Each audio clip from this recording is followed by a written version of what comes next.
Are we good? Okay. It is 6:39. We're going to reconvene for open session. I do have one thing to report out. If you give me 1 second. Do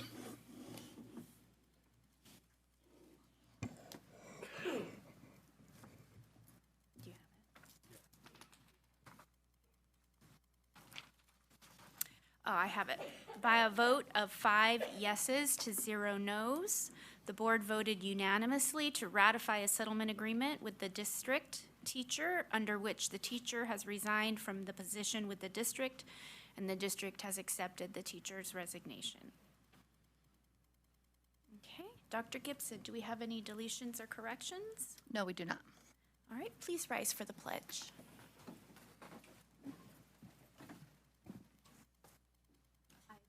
Allegiance to the flag of the United States of America and to the republic for which it stands, one nation, under God, indivisible, with liberty and justice for all.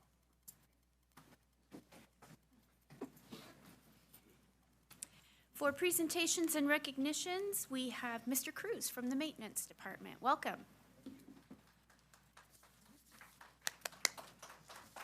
Thank you. Evening board members, Superintendent Gibson, cabinet members. I have a couple employees tonight that I want to give recognition to, and I'm going to call the first one up, Randy.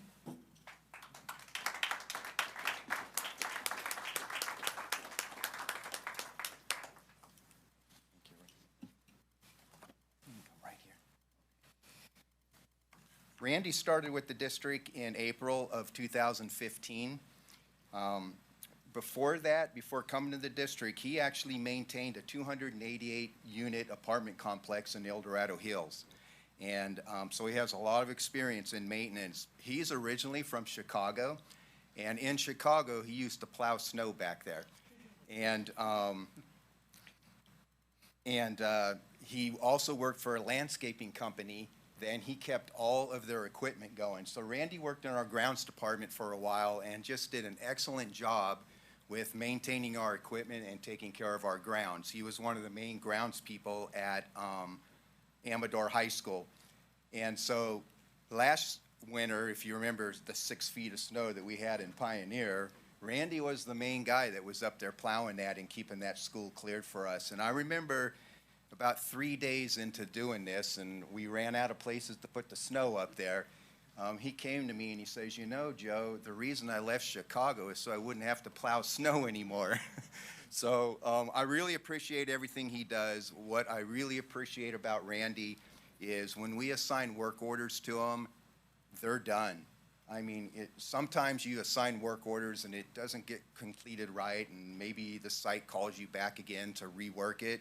When a work order goes to Randy, it's completed, and I have never had a call back on a work order yet from anything he's done. So he's just done an excellent job for us, and I just want to give you a token of our appreciation, and thank you so much for your service.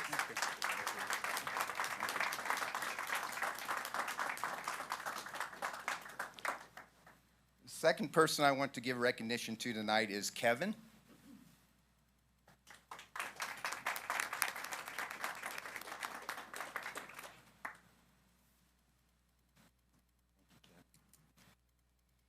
Kevin started with the district March in 2023. He came into our grounds department. He was an independent floor contractor prior to that. So you might have seen him around the county installing floors for Lowe's, Finesse, Floors to Go, probably several other places. Whoever needed floors installed, he was the guy that they would call. So he wanted to come into our grounds department. He applied, he got the position. He's just done an excellent job. He has a daughter in Pine Grove Elementary and a son in Jackson Junior High, and lives up in Pine Grove. His daughter and my granddaughter were on the same soccer team last summer, so we got to spend our soccer season together outside of work, being able to sit down and just talk. And it was a great way to get to know each other. What I like about Kevin is he doesn't have to come to me to ask for direction. When I give him direction, he goes out and he figures out what needs to be done and he gets it completed. He's very crucial with working with our athletic director. Currently, he's dealing with 20 yards of baseball field that just came into Argonaut High to help prepare our fields and get ready for the next season.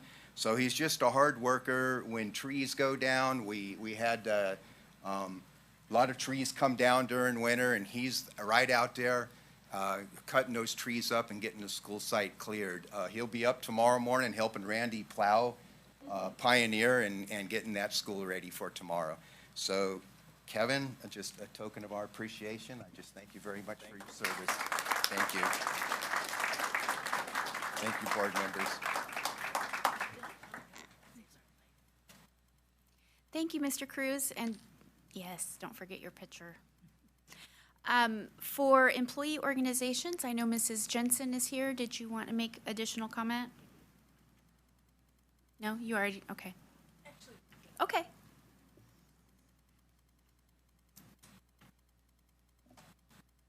I'll say hello this time. I'm working on it.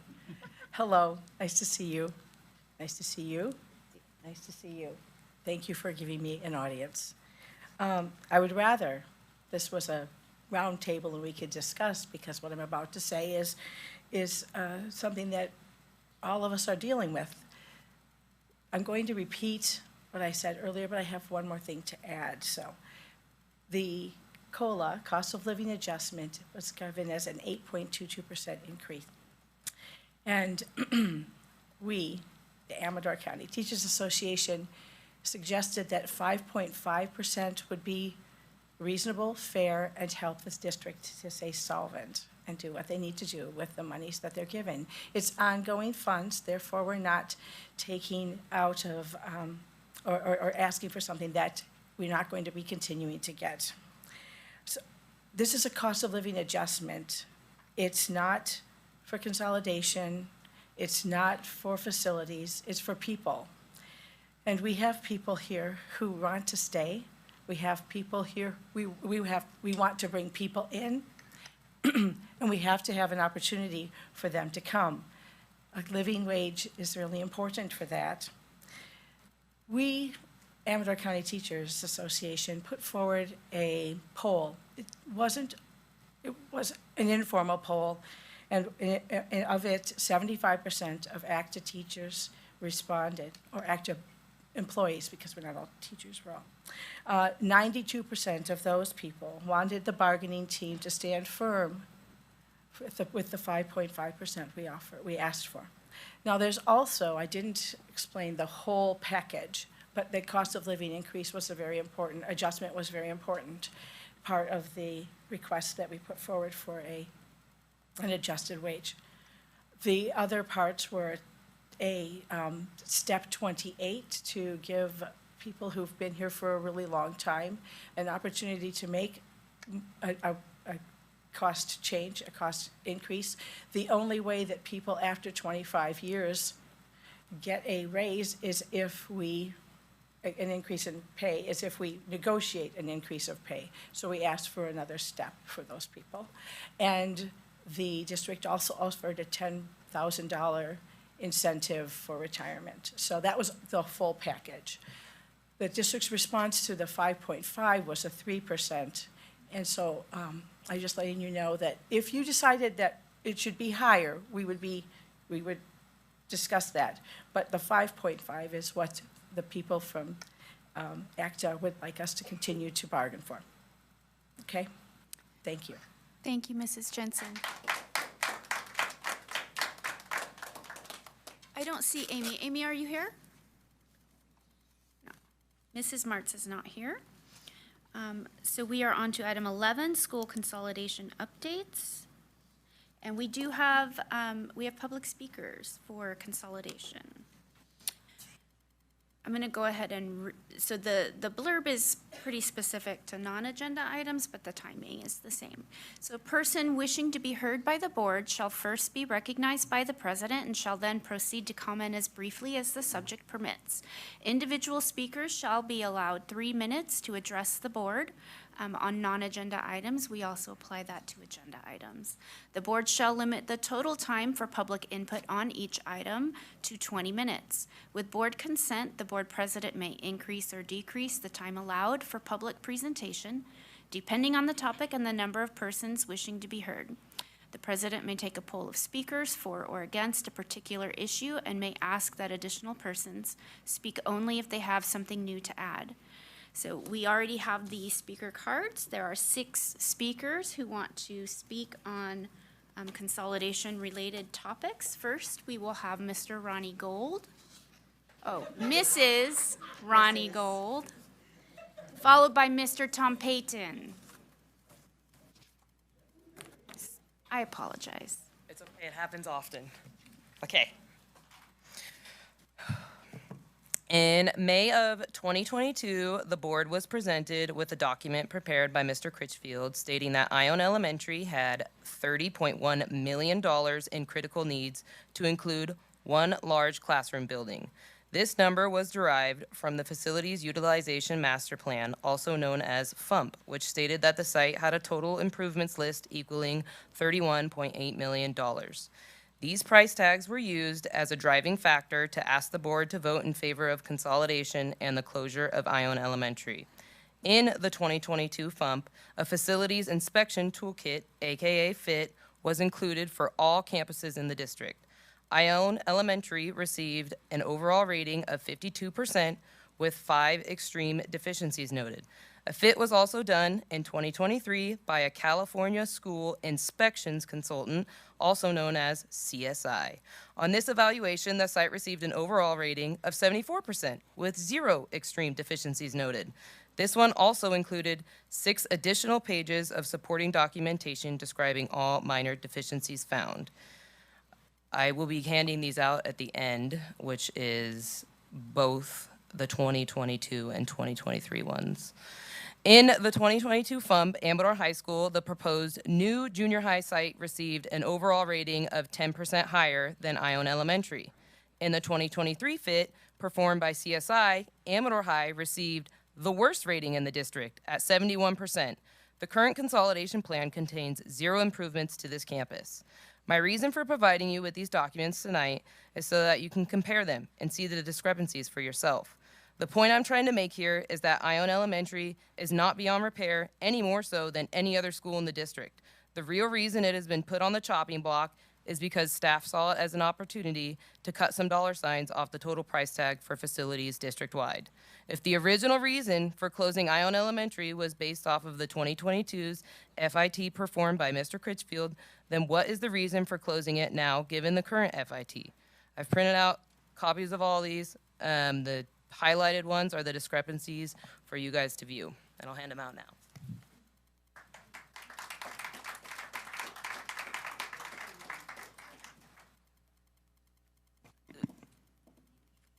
Are you done already? Okay.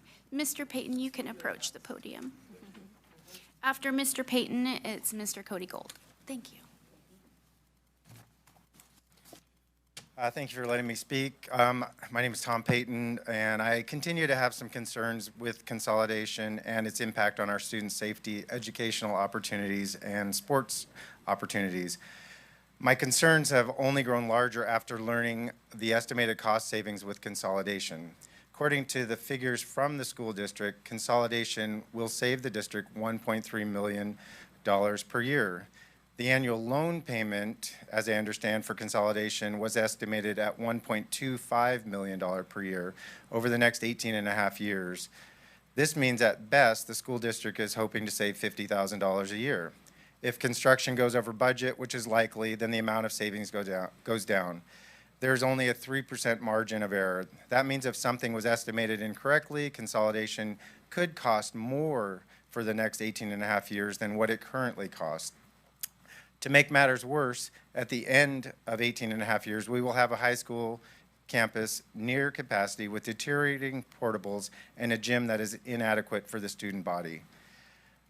This money also does nothing to address any of the needs identified in the master plan to any of the campuses. They are going to need additional funding for that. I have some questions about the loan. I know I had heard that the loan was supposed to be secured at the end of January by Mr. Critchfield, and I would like some information about whether we procured a good interest rate, if it was in line with the original estimates that I just suggested. So it'd be nice to get some answers on that. I also have a question on the CIF realignment with respect to consolidation. Was that realignment, was that based solely on consolidation numbers? And if so, it seems that's another instance of putting the cart before the horse. Since we don't have an approved consolidation, how did we move into being realigned into a new district with regard to sports? And that's all I have. Thank you. Thank you, Mr. Payton. After Mr. Cody Gold, we will have Mrs. Patty Fisher Mizuraka. Good evening. 2022 California Ed Code 17387. Quote, "It is the intent of the legislature to have the community involved before decisions are made about school closure, thus avoiding community conflict and assuring building use that is compatible with the community's needs and desires." I'm by no means qualified to be a superintendent, nor do I know anything about managing a school district, but what I do have some education in is emergency management. And I believe that is what the district is facing, a facilities and budget emergency of sorts. In emergency management, we use an acronym PACE as a strategic planning tool. It stands for Primary Plan, Alternative Plan, Contingency Plan, and Emergency Plan. And when dealing with a complex, ever-evolving incident, such as a large wildland fire, simply a Plan A and a Plan B are not sufficient. The incident commander and their staff should always have PACE in place in that order and regularly evaluate the effectiveness of the current plan and its alignment with overall objectives and strategies. District staff, maybe somewhat unknowingly, implemented some of these practices. They had a primary plan, Measure H, but it failed, mainly because the community was not involved before the decision was made, and it was not compatible with the needs and desires of the community like the Ed Code states. Then they moved on to their alternative plan, still without public input, and that's where we are today, a scaled down, less than ideal version of the original one, but lacking some key and vital parts that were originally presented to the board as necessary in order to make the consolidation successful. It's received a lot of pushback from the public and other agencies, and now the district may soon be facing additional unforeseen costs caused by mitigation measures identified during this EIR process. Mitigations we don't have funding for. This doesn't sound like an alternative plan, but it more closely meets the definition of a contingency or an emergency plan. So that's what I'm here asking tonight, is that you take your current plan, reevaluate it, and move it down the list. You don't have to throw it away, but it needs to be a contingency or an emergency plan, not the alternative. Ms. Burns, I emailed you last week asking for the opportunity to present a new alternative plan to the board, one that would be more in alignment with the needs and desires of the community, one that could generate $6 to $8 million per year in funding for facilities and maintenance, one that actually provides for long-term financial stability for the future, one that will require collaboration between the district and the community. I can't cover it all in 3 minutes, so I'd really appreciate the opportunity to receive some time on the next agenda to present this plan in its entirety. Thank you. Thank you, Mr. Gold.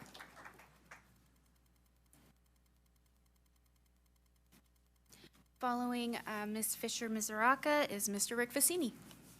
My name is Patty Fisher Mizuraka, and I have been a resident of Amador County for 60 years this year. I have a bachelor's degree in business and accounting. I was a teacher in the district for a few years, a business owner, and I have skin in the game with family and close friends, children that attend Amador County schools.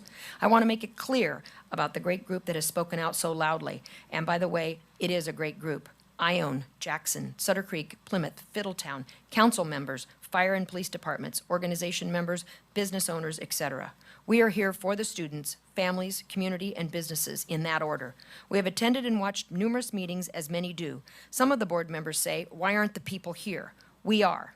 People live busy lives, so we may not be here physically, but we watch the videos and we have meetings of our own, and we do intensive analysis of what is before you. We look at finances, we look at safety, we listen to students, parents, teachers, and community, business owners, affiliated organizations, and state agencies.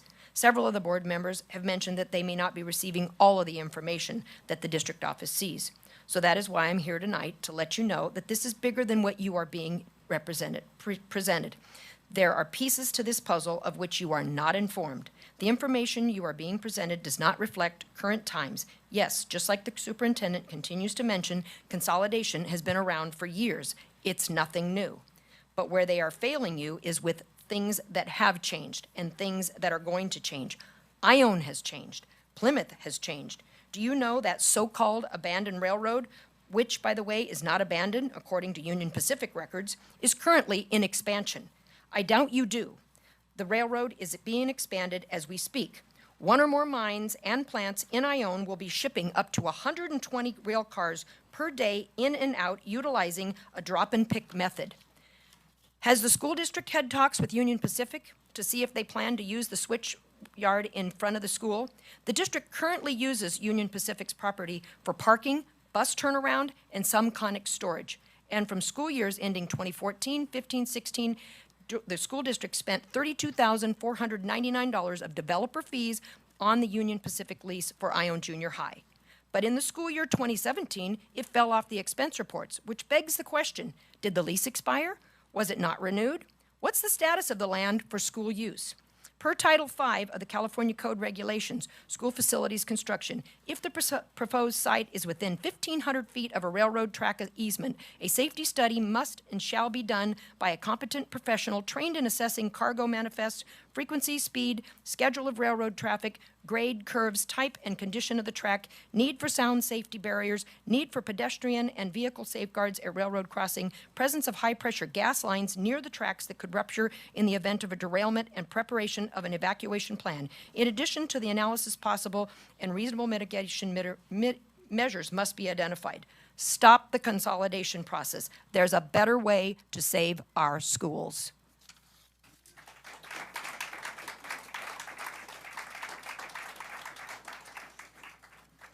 After Mr. Vicini, we have Mr. John Gedney, and he is the last speaker card for this specific topic. We do have other speaker cards for other items on the agenda.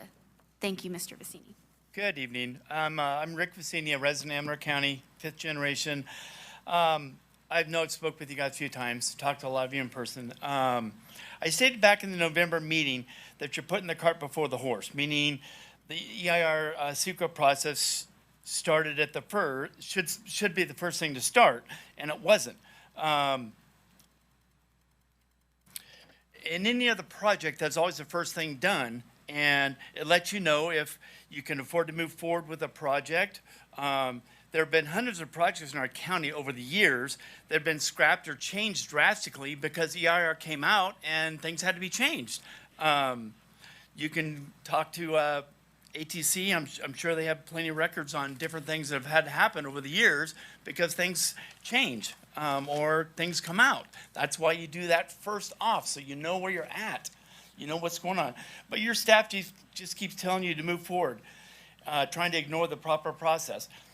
I don't care who you are, there is a proper process that needs to be done, and I think you guys are learning that things need to be done. At your December meeting, James, you point blank asked Jared, is there anything in the EIR process or secret report that you can see that's going to stop us?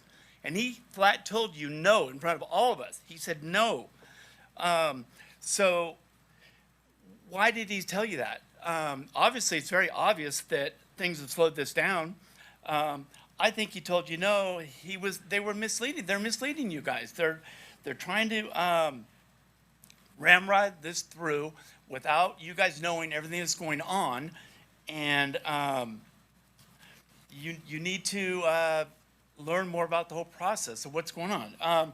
I've either attended or watched online all the city and county secret process and EIR meetings, every single one of them, with Jackson, with Ione, with the county, the ATC one. Just become very clear through all those meetings that a lot of issues that were brought up to your staff through letters were not addressed. And so look, now we're going back and have to spend more money in order to get those addressed when they should have been addressed to begin with. And maybe it wouldn't have cost us near as much. $250,000 and then another $90,000 that we're gonna have to spend to readdress those issues. What is that gonna solve? The issues are still gonna be there. So we got to figure out something else. I guess we're all meeting. Safety is amongst our kids, our families, and people in our counties. That's our greatest concern, and whether it's safety with traffic, fire flow, sewer, all the different issues. I'm not going to address the others. There's tons of issues with Jackson, but there's issues in Sutter Creek, issues in Ione. There's sidewalk issues. Mr. Vicini, I'm sorry, your 3 minutes are up. Thank you. Thank you, Mr. Vicini.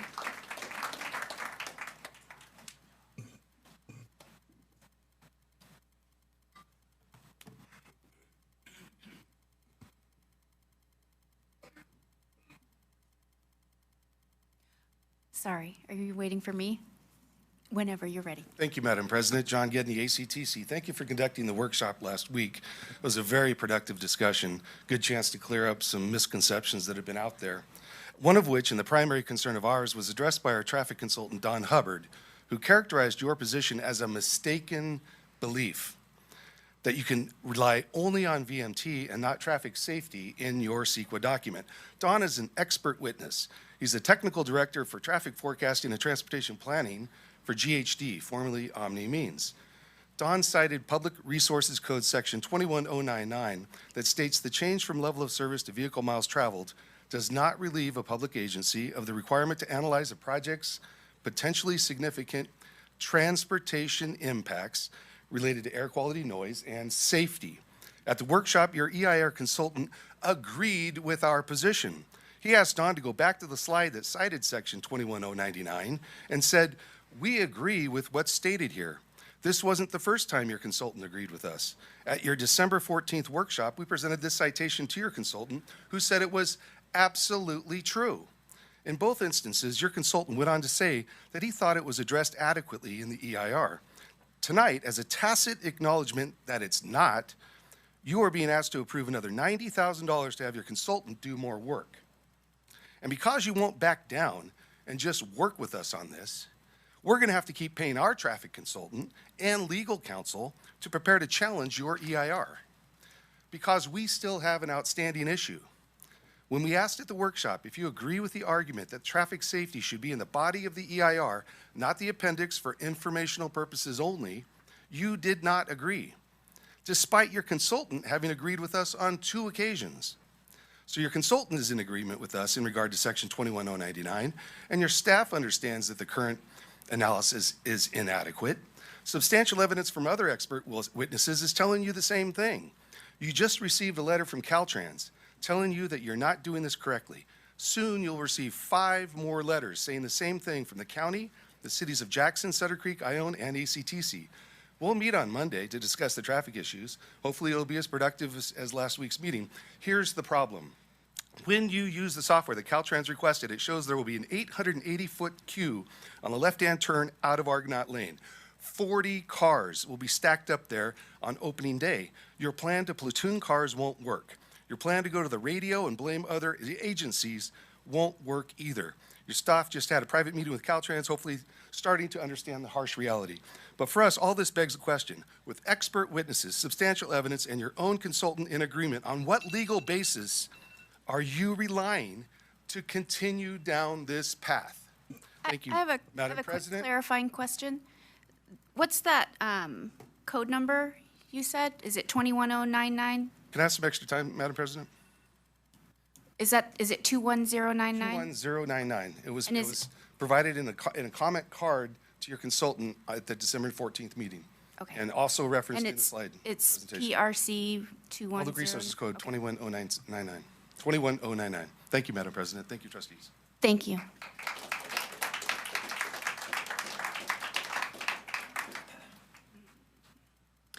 Okay, so that concludes the public comment for the consolidation topics. The only section with an update tonight is athletics. So, Mr. Hunkins? Welcome. Good evening. Thanks for letting me speak, Ms. President, Ms. Dr. Gibson. There's been some information out there about the the realignment process for the high schools in our district, and so we thought we would bring in an expert in the field. So we've asked Sac Joaquin Section Commissioner Mike Garrison to come forward and give you a presentation of the process for realignment. Mr. Garrison?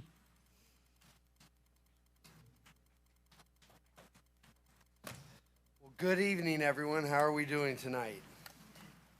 Having fun? Okay.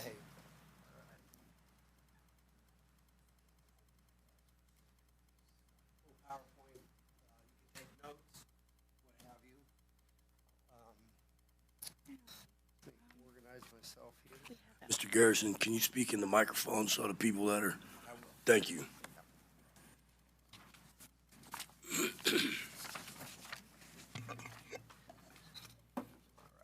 All right, Madam President, thank you for having me. Dr. Gibson, members of the board, cabinet.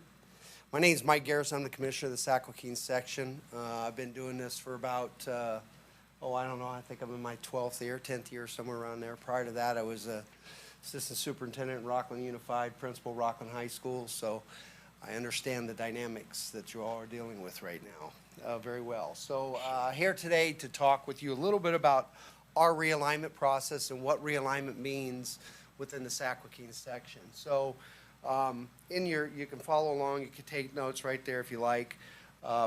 First of all, realignment is something that is established and by regulation, both with the state CIF and with the Sac Joaquin section. State bylaw 507 kind of talks a little bit about, and you see that right there in front of you, talks a little bit about what realignment means and what every section should be doing across the state of California. I'm not going to get into the dynamics of what California looks like when it comes to high school sports. Just understand that we are our own governing body. We deal with our own things even though we have an umbrella. It's kind of like the federal government dealing with state governments. That's kind of how we operate. So we do our own thing. So therefore, in our Constitution, under Article 2, Section 3, we talk about what realignment and what our board did back in 1959 when they established and said that the Board of Managers would be the people who oversee the alignment of leagues within the Sac Joaquin section. So that kind of governs us. That tells us what we're supposed to do. The bottom line there you can see is that every 4 years, our section goes through a realignment process. And what does that entail? What does that look like? I'll talk a little bit about that, but let's talk about the philosophy behind why we do a realignment and why that's important for our schools and our member schools. We have a 4-year cycle. We used to do a 2-year cycle. Happens too quickly. It means every other year you're going through this big process. And schools don't change that much within a 2-year cycle. Within a 4-year cycle, they do change a little bit, but you let them settle in. You let them get some data so you can take a look at. So our section chose to go to a 4-year cycle, which we've been doing now for probably, I want to say probably about 15 years. When I first came into the section, we were doing 2-year cycles, but again, moved to that. Now, philosophically, schools change, so adjustments need to be made. High school athletics in public high schools are what you do in your athletics, it's cyclical. So and you guys experienced that yourself with a football team just a couple years ago that had a really great season. And so you don't get that all the time. It depends on what you have coming through kid-wise and different things like that. So we have to look at some of those changes. We want to address competitive anomalies. That's very, very important in seeing when schools, what's happening with movement of kids and different things within our schools, within a league, within an area, a geographical boundary. So we take a look at those types of things. We want to promote competitive equity, fair and competitive playing field for all member schools. And that's hard for a lot of people. I mean, I will tell you, probably one of the ugliest things that we do as an organization, and every organization has their warts, but one of the ugliest things we do is realignment because it really brings out the negative side of everything because you pit people against one another. You pit schools against one another. Our common joke about that is that we really didn't know that that school was not that good when we get to realignment, when our data often suggests something much different. But that's one of the things we look at is that competitive equity side, making sure that it's fair and competitive for everyone. And then our criteria reflects our philosophical approach. These things that I'm talking about philosophically and why we do realignment and why we want to make sure that we're addressing those competitive anomalies is all reflective in what that criteria looks like. So where does this all start? So if we look at that and we're saying, okay, how does realignment work? What happens with it? Well, that bylaw that I talked about under Article 2, Section 3, talks about a realignment committee. So our section puts together, it's not just our section office, it's not just the staff, office staff, it's our membership. A committee is put together. We have 2 principals in the north and 2 principals in the south. So we kind of split our section north-south, and we look for 2 principals in the north, 2 principals in the south. We look for 1 AD in the north, 1 AD in the south. There's 2 at-large positions that our executive board, or my executive board, appoints to those types of positions, to those last 2 at-large positions. Now, those other 4, 6 positions are elected by the membership. That goes before our board of managers. Okay, so every league can nominate a principal or administrator and an AD. We have 26 leagues. Okay, I'll tell you, not everybody gets involved. Last year, I think this last cycle, we had 13 principals and 16 athletic directors, section-wide. We have 200 schools within our section. And that's all we had nominated. So you can see there's not a lot of people that want to deal with the whole realignment process. But our board makes that determination. They vote at a board meeting, they elect, vote, and go through that process. Sir, can I ask you a question? Sure. I'm not sick, I promise. That's all right. I'm not worried about it. Who is our league's reps? Who's the league's reps? You said that it's each league has 26 nominees, 1 AD, 2 principals. The board elects, correct? Is that our principals / ADs or a different school in our leagues? How does that work? Okay, so we have 26 leagues within our section. Right. That makes up the 200 schools. So you guys, what you guys end up doing here, it'll happen this April, you'll designate people who represent Amador County Unified School District and your high schools who are representatives to our Board of Managers. Those people who set in those leagues, so right now, Argonaut and Amador are in the Motherlode League. So Argonaut, Amador, Calaveras, Bret Harte, Sonora, Somerville, they all sit around, they talk, and then they decide who they're going to nominate to us.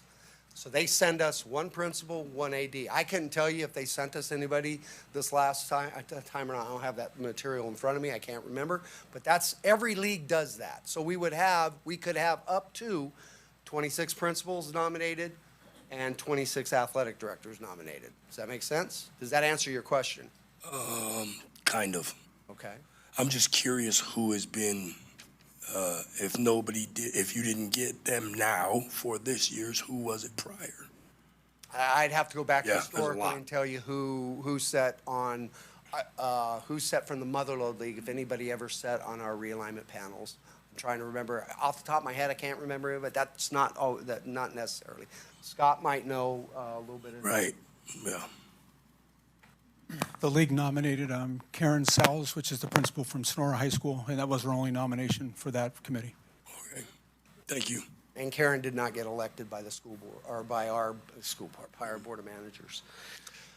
So that answer, I answer your question? Yes, Okay. sure, thank So you. from a jurisdiction standpoint, what is they don't make the final determination for realignment, but what they're a recommending body. What they do is they hear and rule on recommendations initiated by our member schools.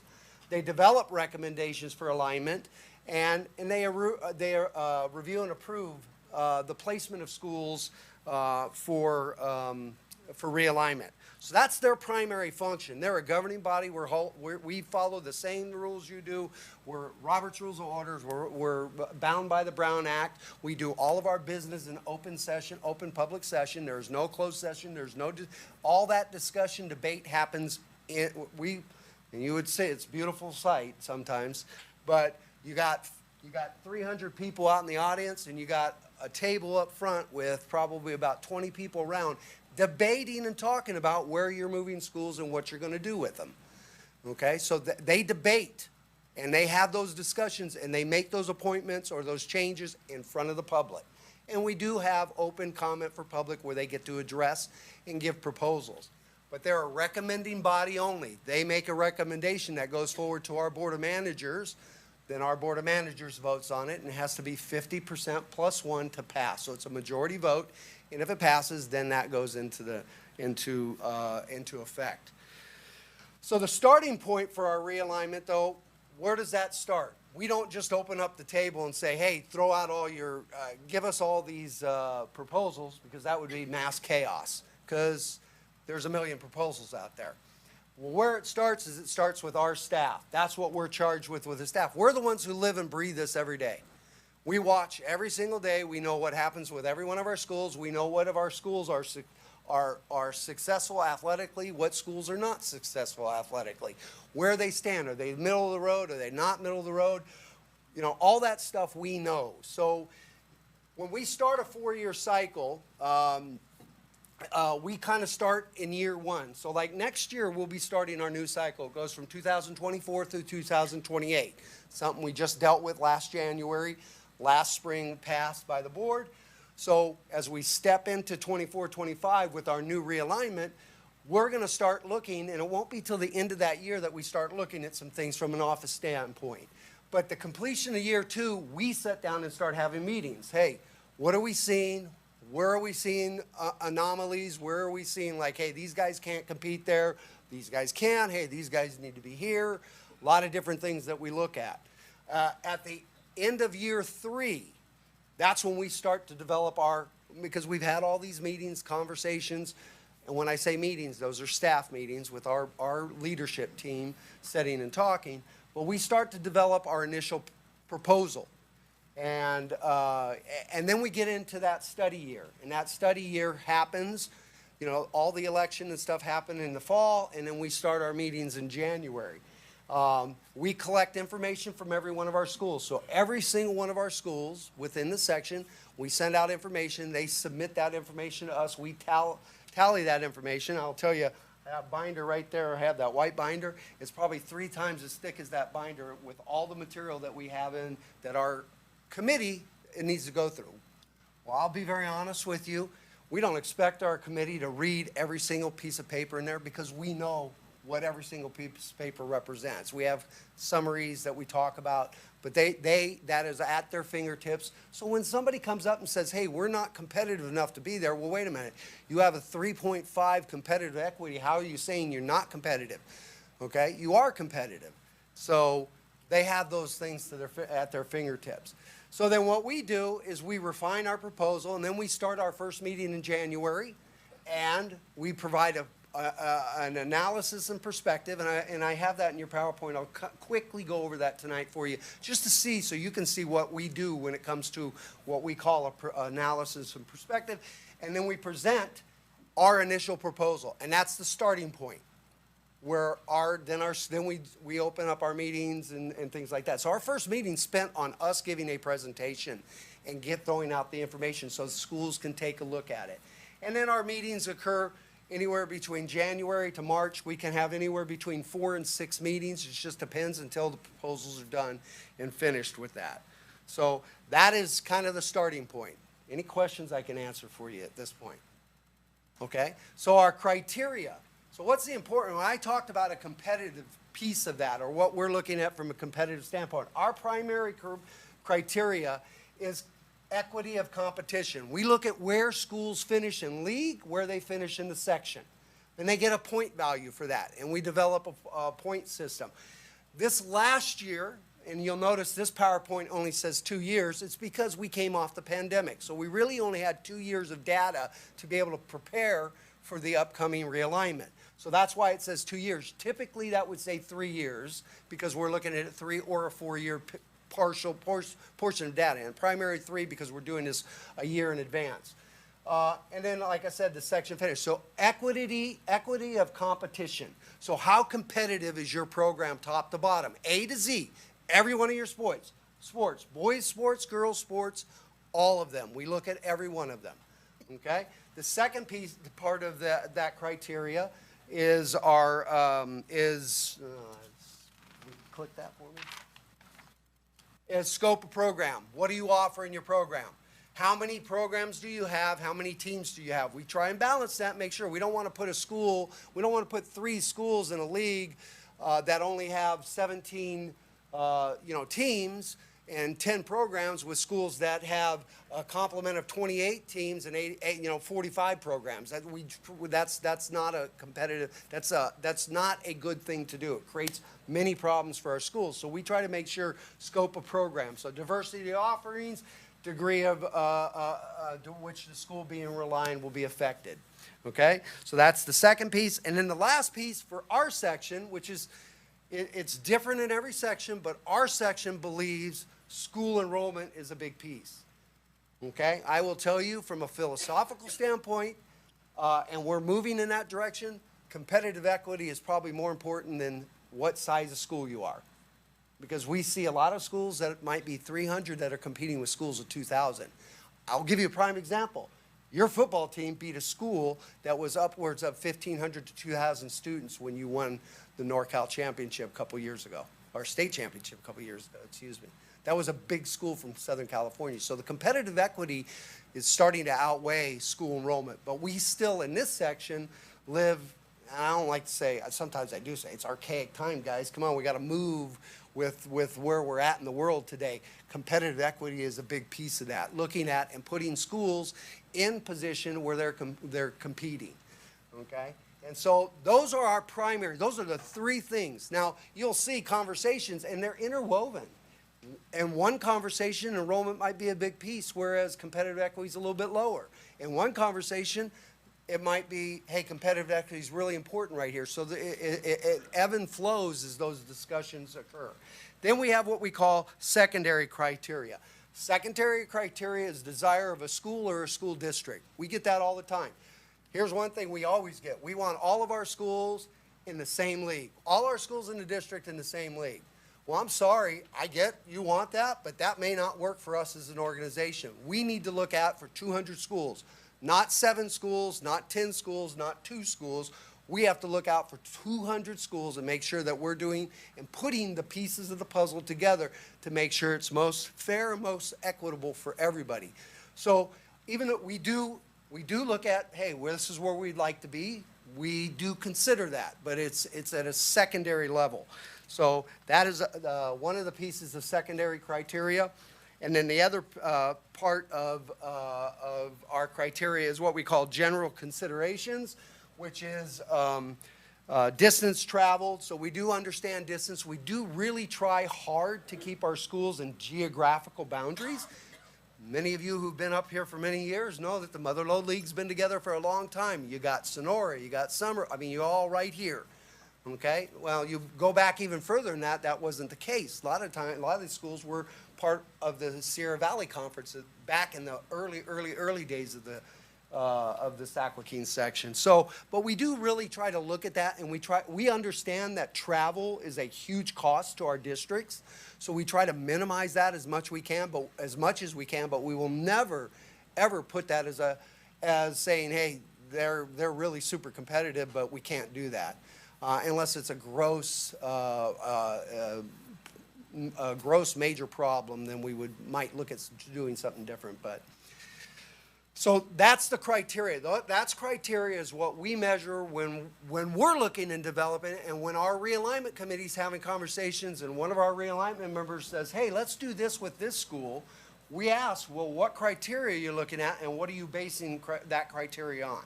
So please explain that. So they'll have those conversations and check that with one another. So this last year, as I told you, when we developed our analysis and our perspective, this is what we put together. So we talked about just simple thing. You can see historically where we've been as a section since 2006 through each one of our cycles.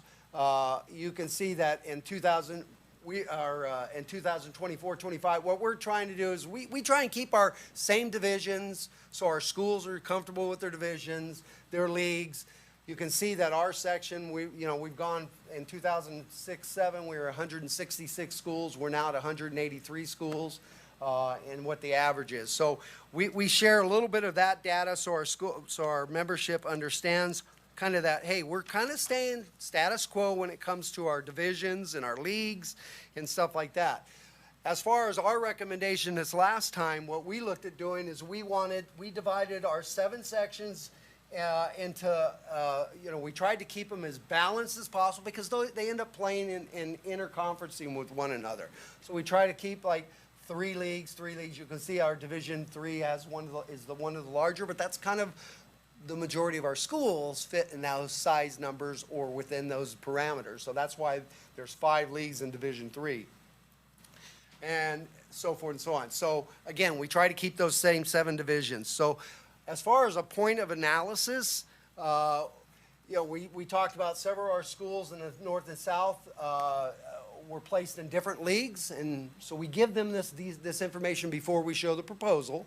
And then this last year, this is what we did. So this last realignment cycle, which was last December when we gave this presentation, we talked about this last cycle. The number was 45 schools got moved. That's the most we've ever moved ever.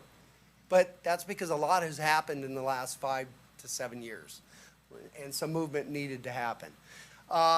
League development focused on competitive equity after having the realignment cycle for 6 years. That's what I talked about, the pandemic. That pushed us. Right now, we would be getting ready next year to start our next cycle, but we had to push back 2 years because of the pandemic. So we're starting a new cycle instead of being mid-year of a new cycle starting next year. So we had to adjust for that. That was another big reason why we had so much movement. And then we focused on 8 teams, and we had an addition of schools that were associate members that wanted to become full members. The other part of that is section staff. We talked that we understand travel, and it's what I said to you just a minute ago. We understand travel concerns. We understand the dynamics behind that. We understand the costs related to schools, and we try to make that as a consideration, but it will not, and it is not a primary criteria. You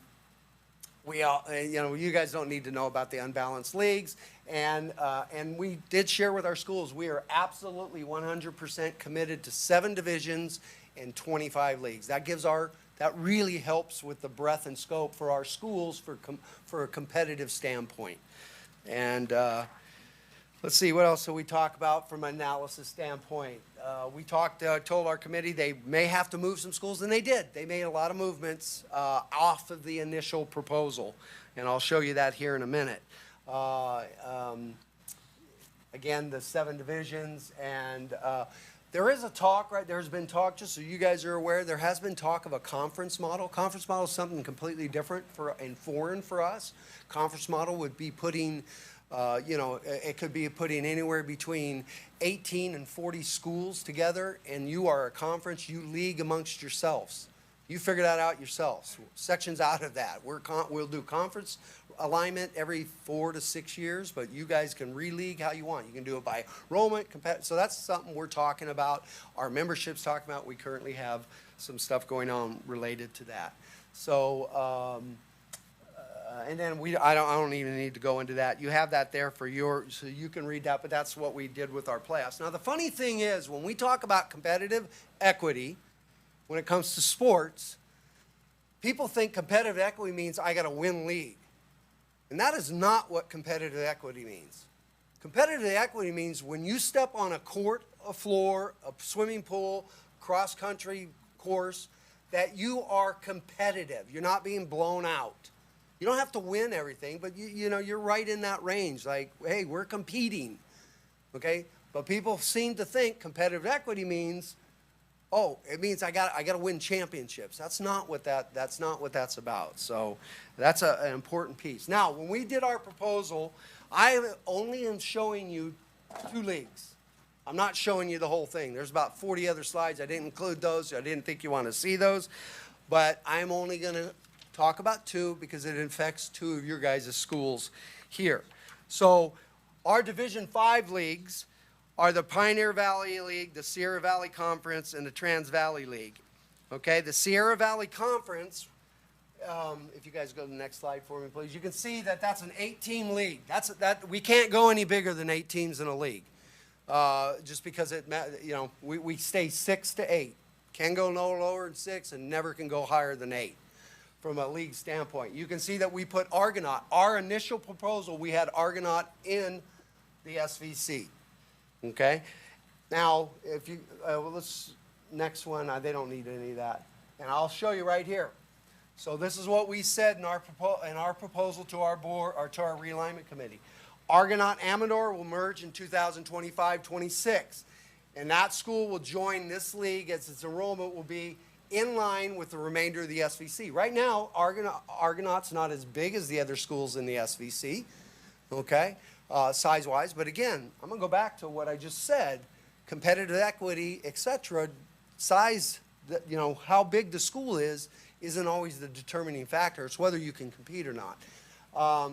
And then until then, Argonaut, the more competitive of the two schools by historical data, Argonaut's been your more competitive school over the last 4 to 6 years. We placed them in the SVC, okay, which is not a foreign thing. I mean, many years ago that had occurred. So the other division I want to show you, and I won't go over the rest of that, but the other division is Division 6. And you can see those 4 leagues, but I'm going to talk about the Motherlode League. And if you'll go, you'll see that we put Amador in the Motherlode League. So our staff split the 2 schools. We put Amador there, and the same note we mentioned on on our analysis as we shared what that was. Next one, please. Right there at the bottom, Amador is part of the Motherlode League only for the 24-25 school year. From its district, it will be merged with Argonaut for 25-26, and that school will become part of the D5 SVC. If the merger doesn't happen at that time, Amador will remain in the Motherlode League. So that is what we talked about. Now, that was the initial, guys, so you got to remember, that was our proposal. Now, what happened... I'm sorry, you might be able to read this on there. It's probably really hard to read right there. I apologize for that. But if you look at this, what our realignment committee chose to do, instead of disrupting 2 leagues by moving and doing that, they put Argonaut and Amador both in the SVC. Our board approved that. And what that does is when that merger is supposed to happen, that league goes from an 8-team league to a 7-team league. They were ready, and they are ready to make that happen as a league with all the dynamics related to that. So, so that is what our board ended up passing through the course of their conversations during our realignment cycle. That one I just provided. That's our current realignment right now. So I know that took a little bit of time, but I wanted to give you an overview of everything we had there, and I'll answer any questions that any of you may have for me. Thank you so much for the detailed presentation. Do we have any questions?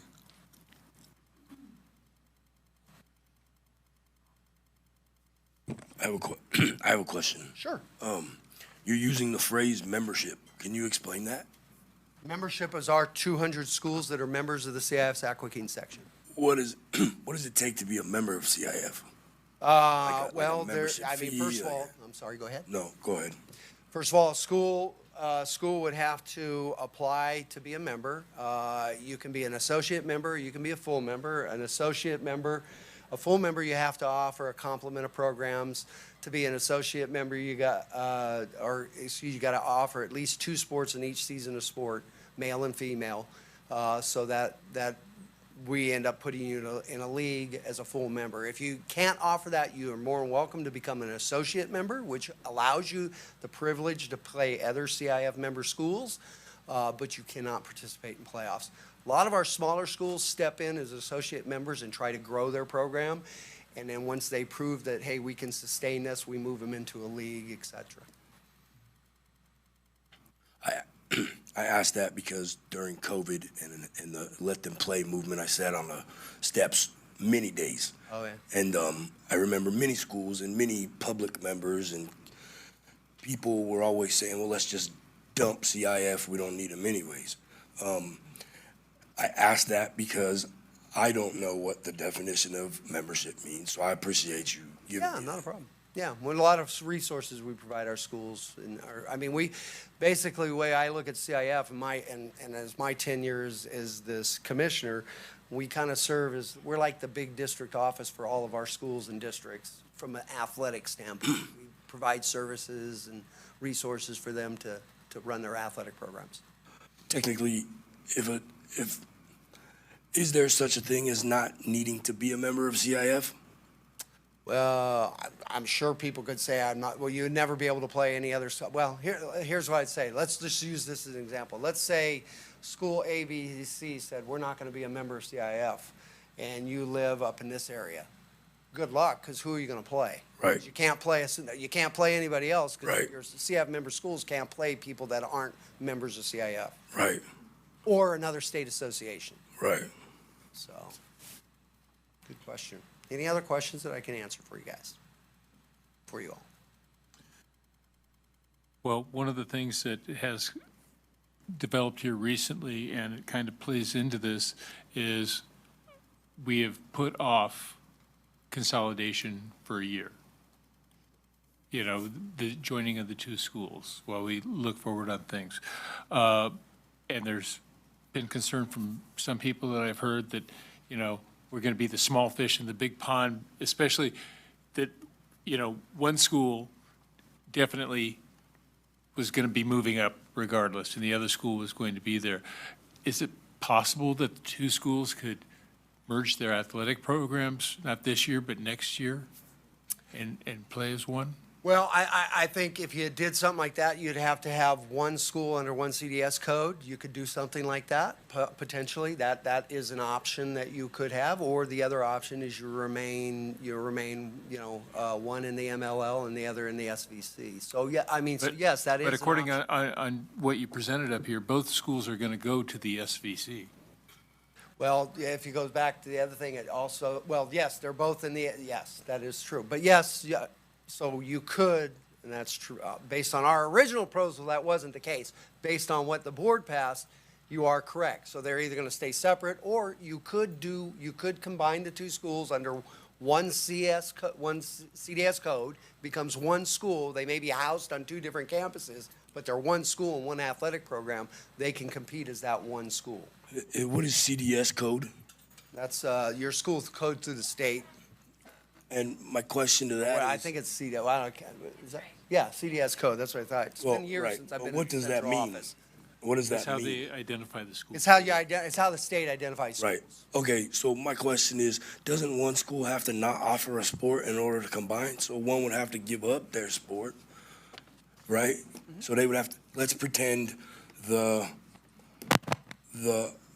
Sutter Creek Lions, we're pretending, gave up their football program to become the Ione Beavers. It wouldn't be one program. What's that? It wouldn't be one sports program. It'd be the entire program. So Okay. they would be one school. Correct, because they would have to give up their program in order to play that, correct? But they could still be the Sutter Creek Lions. No, they can't be. Well, the school could be Sutter Creek, but they would No. play sports at, okay, so could you help me understand that? They got to be one school. Okay, so the consolidation would have to happen. I'll let your soup talk to So that. you can have, so like Sutter Creek Elementary is a perfect example.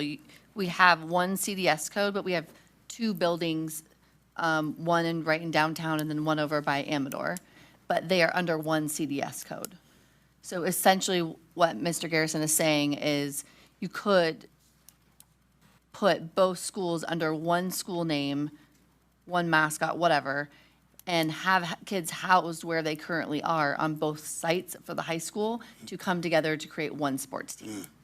Did you That think makes of that sense. yourself, Mr. Whitaker? It was brought to me.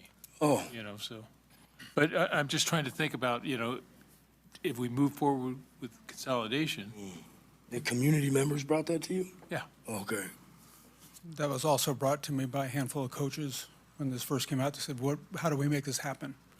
So one of the things we were going to ask is we'd like to gather information for the board to present it to you, like what's the viability of it, what's the possibility of it, the good and the bad, the ugly, so that maybe if that's an option, that would be something we could talk about. Mr. Huggins, coaches from both schools are coming to you Yep. asking to combine sports teams even if schools are not consolidated. Correct. Correct. Not, this is just, we're, what, less than a week away from the information about the consolidation being moved back. And within 6 hours, I had 3 coaches ask me, and since then I've had 3 more. So it's I really, can- it's From really all unofficial, sports, right? yeah? It's a Right small- off the top of small my sample, head, but I we could wanna think move- of we wanna like move some forward water with- sports, I can't snow and hear ski both. board, and Forward. What? I'm sorry. Yeah, what- that would- What? I'm sorry, right off the top of my head, like our water sports, water polo, swim team. I know we had a situation where we only had 1 swimmer at Argonaut. It's hard to be a team of 1 when you're a This year we swim have team. 6, so we're pretty happy about that. Yeah. No, So- that would, it But would, that's just an example of where No, it would I be mean- good for kids in that instance. correct. There is, so we've had a small reaching out to us. Mm-hmm. So we want to be able to expand that and ask all the coaches and maybe even some of the students and see what their thought process is. Haven't, I think haven't swimmers combined already anyways? Yes. Sometimes they practice together, but they have I- there's 2 separate, I know ski and snowboard also, they practice yeah, together, they travel snowboard. together, but they are 2 separate Right. teams for competition. And so that's currently to our- their detriment. Our ski teams are sort of attached at the hip with each other.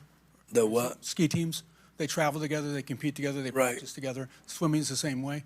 Right. They do all those things because they're small teams. Mm-hmm. I mean, there's a handful of athletic teams we could do that with today without much effort. So that makes sense with the 1 and 4 team participants. That makes lots of sense. Right. Yes, very much so.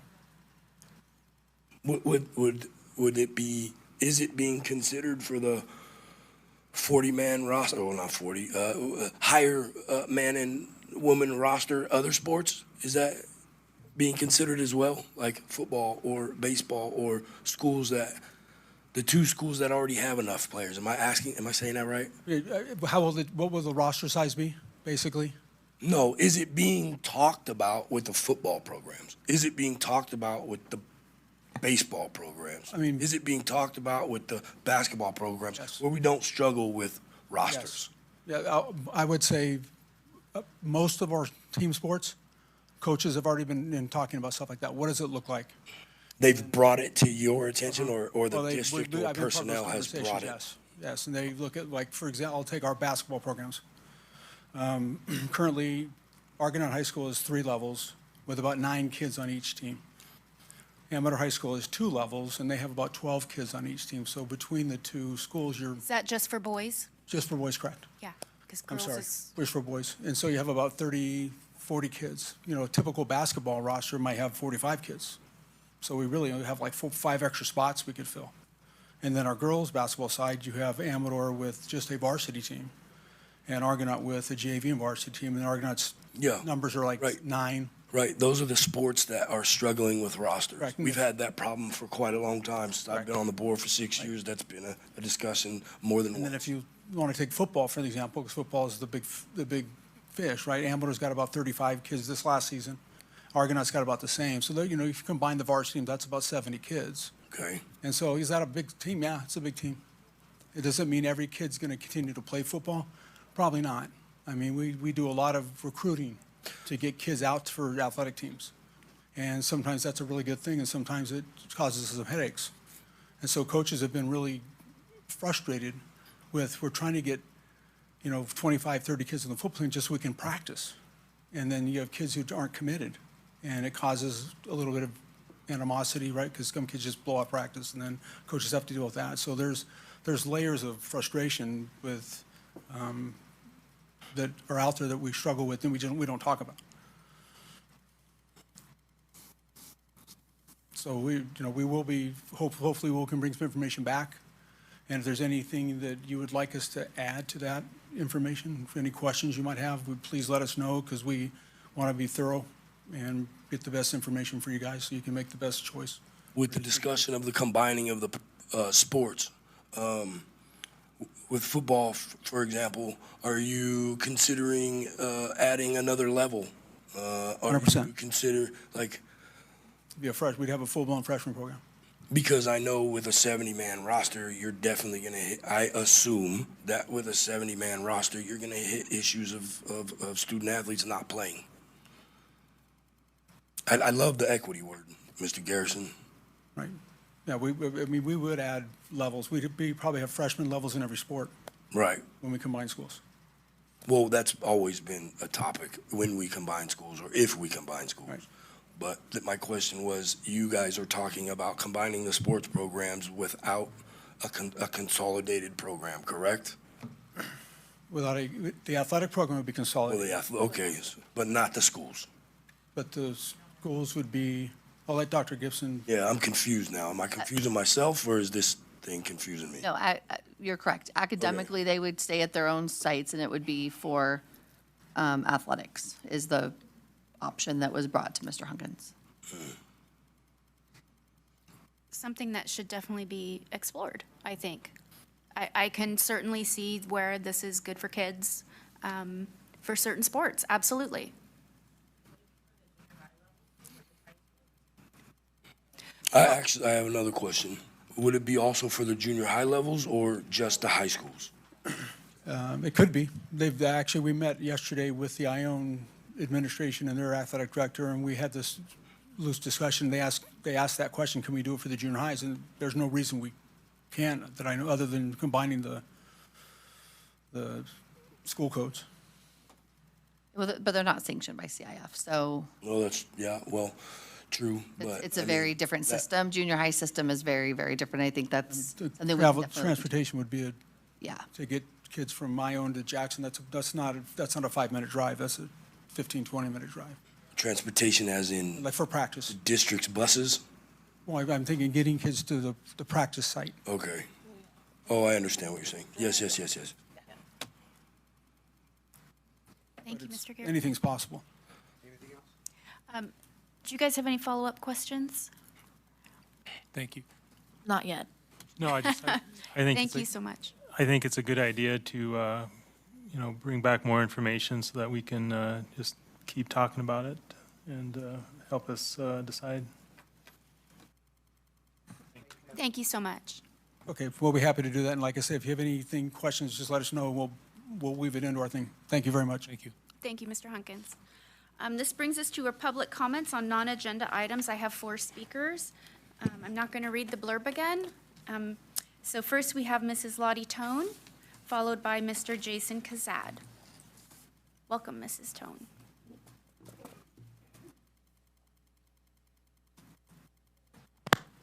I'll use this short person mic. Good evening. I'm Lottie Tone, a retired teacher from our district and occasional substitute teacher. I'm here to address you, the board members, because I don't think you are aware of the fact that our substitute teacher system is broken. Each school morning, each of our principals receives a message from HR informing them of which teachers are... Is this working? Which of those positions are filled with a substitute and which are not.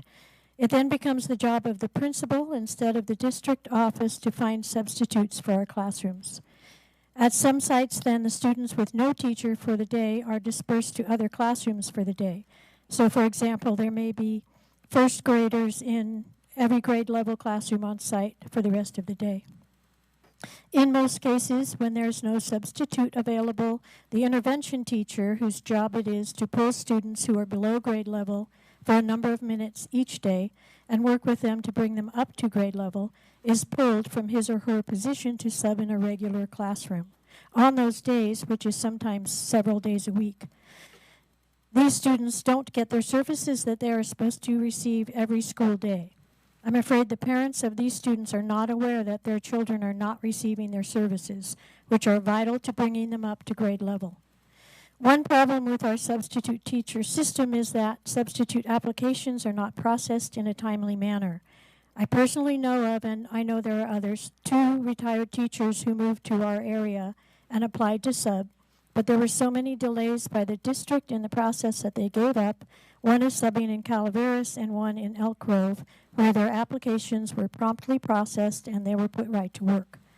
I'd like to suggest a solution that is successfully used in other districts, and that is hiring permanent half-time and full-time subs with fair pay and benefits, making the positions attractive.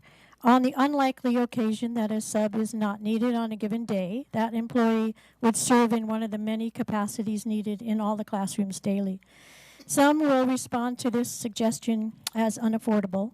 We have the money, but our district office is bursting with redundant administrative positions, and we pay consultants and lawyers, a principal for a consolidated high school that doesn't exist yet, an athletic director for a consolidated schools district that doesn't exist yet. There is also a partial solution at no cost, which is for certificated district office administrators to step up and substitute teach when needed. We hear the claim that the district puts students first, but that would mean that we have a teacher in every classroom every day, and we don't. In order for any solution to work, the substitute department of HR needs to be directed by you to step up and perform efficiently in a way that will get a teacher in every classroom every day. Thank you. Oh.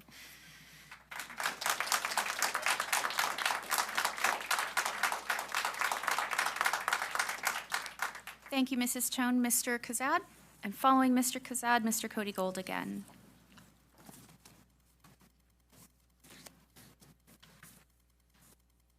Board, I'm a local business owner who's very supportive of CTE programs that aim to develop trade skills for students.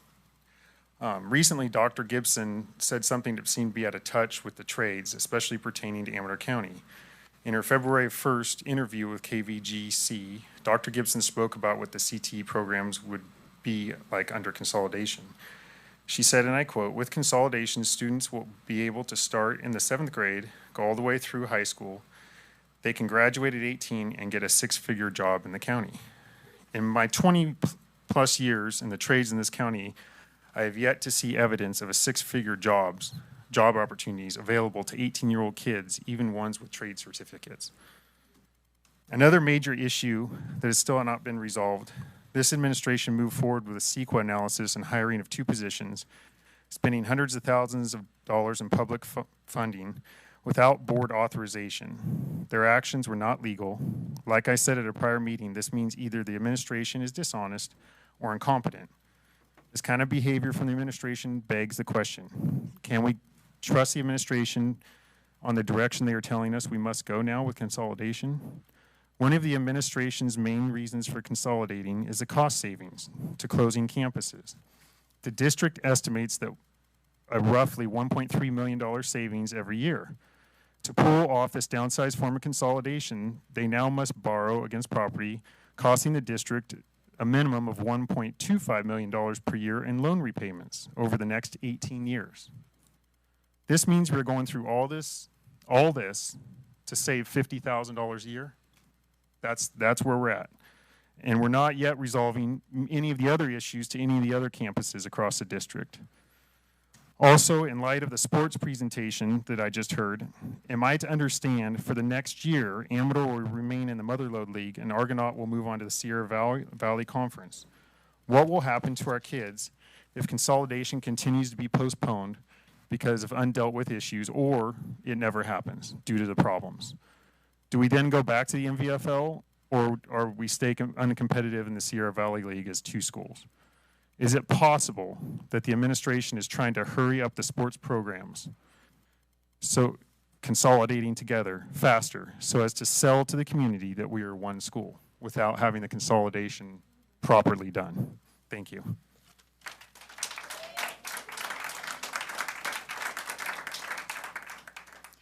Following Mr. Cody Gold, we'll have Ms. Helena Rice Padilla, and that is the last one for the non-agenda items. I still have one speaker card from Demi Wright, who will be, she put on here consent agenda, so that'll be our next item. All right, back again. Citing from a September 2009 EdSource report titled Local Revenue for Schools, Limits and Options in California. Quote, state law also allows communities to supplement school revenues by increasing their local sales tax. In cases where the school district and county boundaries are the same, for example, San Francisco Unified, a county sales tax increase benefits only one district. This is difficult in most counties that have multiple school districts because they have to come to an agreement on how the funds will be dispersed fairly and equitably. But because we are a single, we have a prime opportunity here to raise funds for our facilities through a special sales tax measure.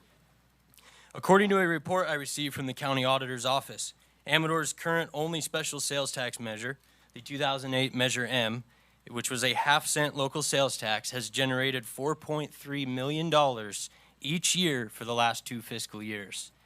Using these numbers, we can conclude that a 3/4 cent sales tax measure would generate over $6 million a year, and a 1 cent sales tax measure would generate $8 million per year. In 25 years, the district could generate $200 million, successfully addressing all needs, not just the critical ones, identified in the 2022 Facilities Utilization Master Plan, and then some. Keep in mind the 22 Measure H was going to generate only $68 million in that same 25-year period, less than 1/3 of the potential of this sales tax measure. To put more perspective on the issue, I dug through the entire 22 Master Plan, and I know I need a life, but in 2.5 years, we can address all of the ADA issues identified on every one of our campuses, and complete all of the maintenance projects identified in this master plan, including re-roofing every permanent building district-wide. That's 2.5 years. Now, another astounding figure, within 5 years from that, we can virtually be portable free across the district. 5 years. I'm sure as parents, you guys can all relate that my daughter's turning 5 next month, and it goes by in a blink of an eye. It's not a very long time. All these much-needed fixes, when these are done, we could move on to the expansions, the renovations, the new gyms, the performing arts centers, all those things that are included in the master plan, plus $32 million worth more. We could have campuses we can be proud of. As of 1 p.m. today, I received 302 responses to a poll. 71% of voters said they would support a 1 cent sales tax measure. 7% said they would support a 3/4 cent, but not necessarily a 1 cent. And 22% said they wouldn't support a sales tax at all. The unanimous reason cited as to why they would vote no is because they don't trust the district to spend it appropriately. That's 78% approval of an increase in sales tax to fund facilities for our district. Let's work together, community and district, to just explore this option further. Thank you. I have the,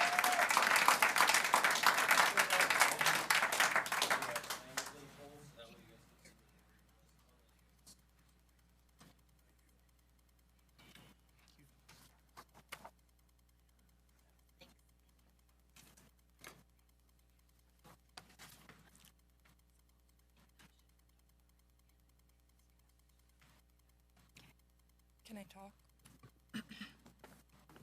Yeah. I'm here to speak on behalf of Ione Elementary School. The oven doesn't work correctly, and because of that, the menu gets some same-day changes. The school has their hands tied, and if the oven doesn't work, they have to accommodate with what they have, which I understand, but it can be dangerous as there are many kids these days with allergies. So what if they anticipate on having pizza for school lunch, but the oven doesn't work, so now they're serving PB&Js, so those children go without lunch. Anyways, this has not only affected my child and his learning, but other students as well, as they eat the food that was not on the menu or don't eat and throw up in the cafeteria. They are sent home and not able to complete the school day. Money has been spent on trying to fix the oven, but the maintenance that has came to fix said they will continue to have the same problems until the oven completely dies, or even worse, it catching fire. And now this month we are wasting money again to try and band-aid the problem when in reality it needs a new oven. I believe instead of bandaging all of these problems, we need to hold back and fix what we have. Our children and staff deserve a school that they are proud of and excited to learn and be in. Why are we wasting funds when we need to be improving what our schools need?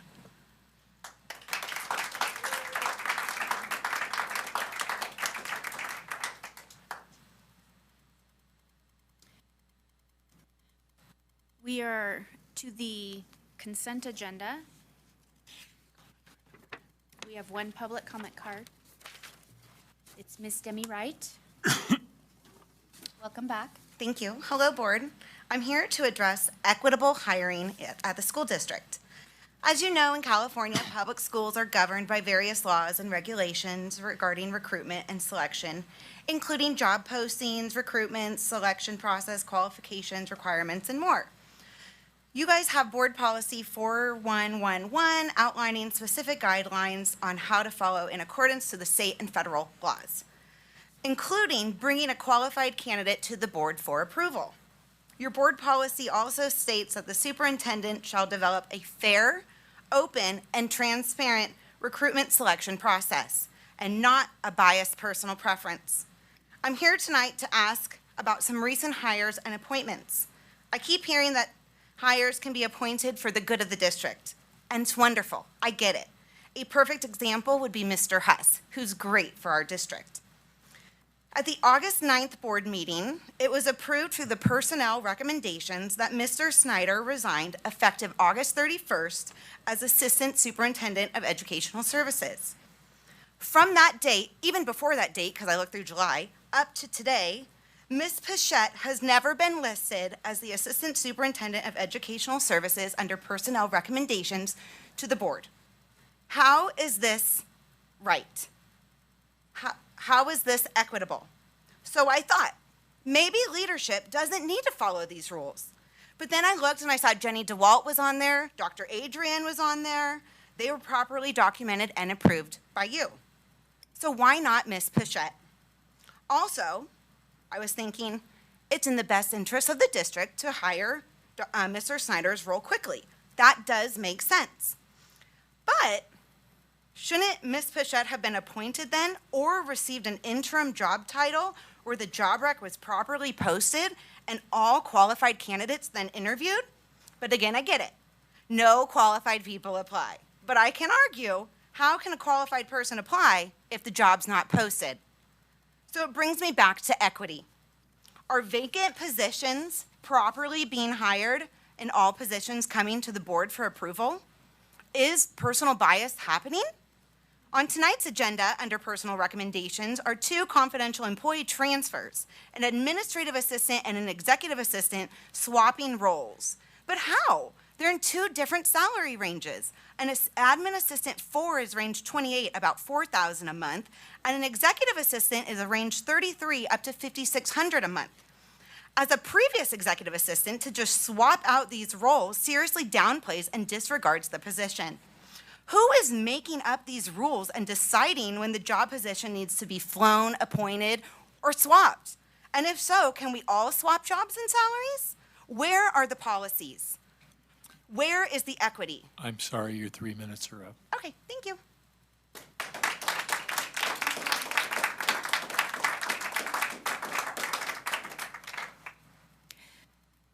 So we're moving on to the consent agenda.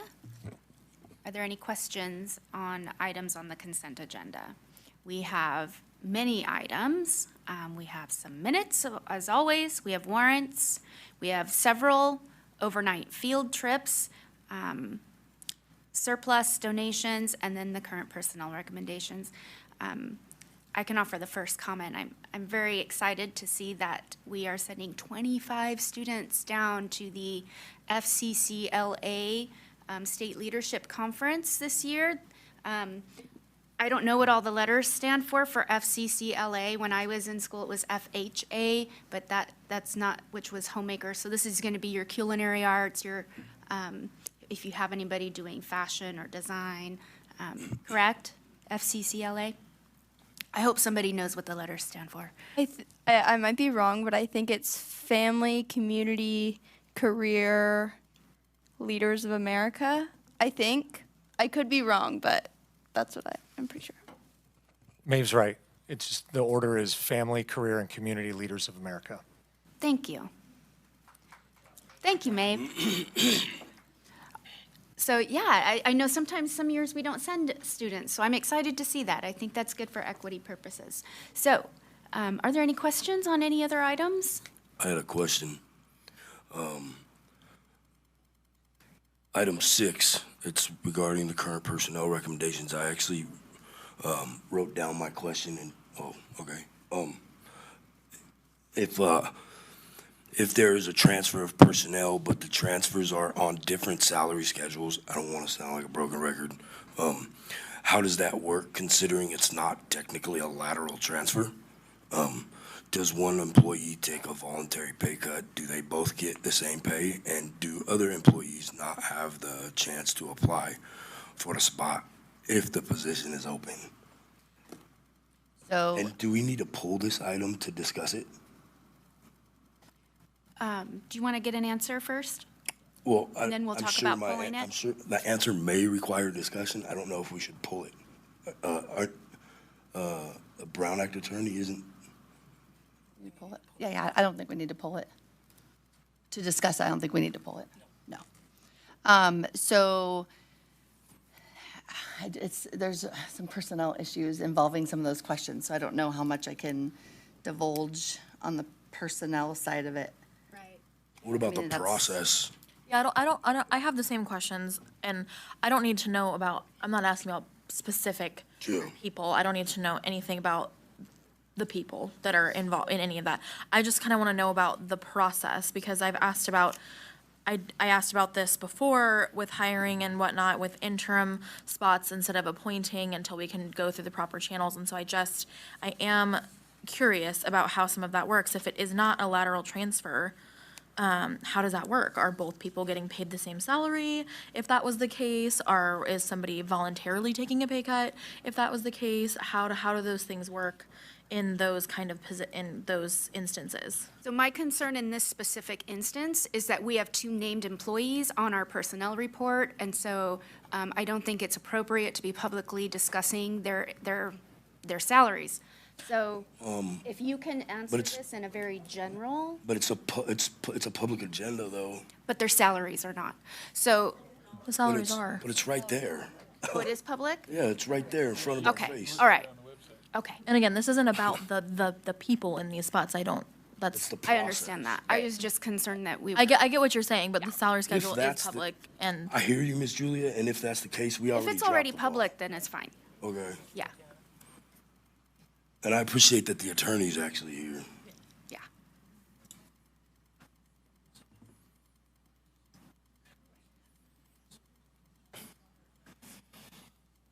I think at this point, because of personnel laws, I think we should table that particular part. So We should can I pull that. should I pull the item? I move that we pull, I don't want to pull the whole thing. well, how do you table something without pulling it? We can accept that one item on the personnel recommendations. We can table the one, does that make sense? I think we've No, I done don't that get it. before. I think we've removed one position, one item off of the personnel and voted on it separately as well. we did it with the principals. Yeah. Is that proper procedure? I don't know your name. Yeah. What is your name, sir? Janae. Sinead, is that proper procedure for Brown Act stuff? Okay. Okay, so I believe that motion would be when we're ready to approve the consent agenda. The first motion would be to, is it easier if we do two motions? No, the motion could just be that you approve, somebody makes a motion to approve the consent with the elimination of whatever those positions are that you would like to pull. But tabling those positions, right? Wouldn't it be easier to just pull the line item? That's what you're doing. No, Yeah, just but we the want to line approve, item. we want to approve Approve all the other hires. things on there that we don't have an issue with. Potato. Yeah. I would like to I don't move know, that I just we want to do it right. approve the consent agenda with the exception of item 6, current personnel recommendations, specifically the confidential employee transfer. I'll second. Can you say that? I'm sorry. Can you say that again? Was. Okay, that we approve the agenda with the exception of item 6, current personnel recommendations, specifically the confidential employee transfer, just those two employees. Everything else on that list is good to go. Yeah, I want everybody to get their stipends that they're waiting for and. Oh, I totally agree. That was actually the only item that I had question of. And that's the only one we're going to pull aside. Okay. We're going to table that. And that's the way to do it? Is that Okay. Yes. So Jim made the motion. We need a second. Shane Shane second. seconded. All right, roll call vote. Advisory vote first, Ms. Clement? Yes. Thank you. Mr. Crow? Yes. Mrs. Parker? Yes. Mr. Marzano? Aye. Mr. Whitaker? Yes. I'm also a yes. Okay. Communications, I don't believe we have any. We do not. Moving on to discussion action items. First up, we have approval of a contract amendment with Placeworks. Mr. Critchfield and Mr. Halani. Thank you, Madam Board President.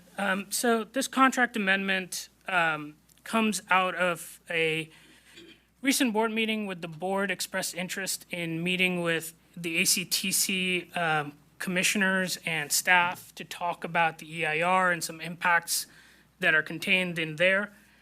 We had that meeting last week. As Mr. Gedney said, it was productive. And at the end of that meeting, in response to a request from ACTC, the board directed staff to meet with ACTC staff to continue the discussion. And so that will require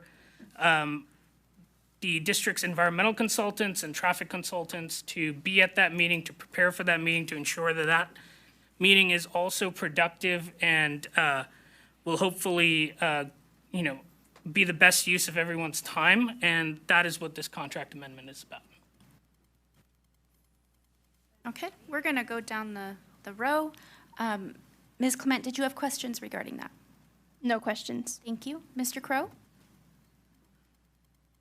I just wanted to point out the total shows 90,000, and it does say that there's a 20% contingency in their cost estimate. Just want to point that out.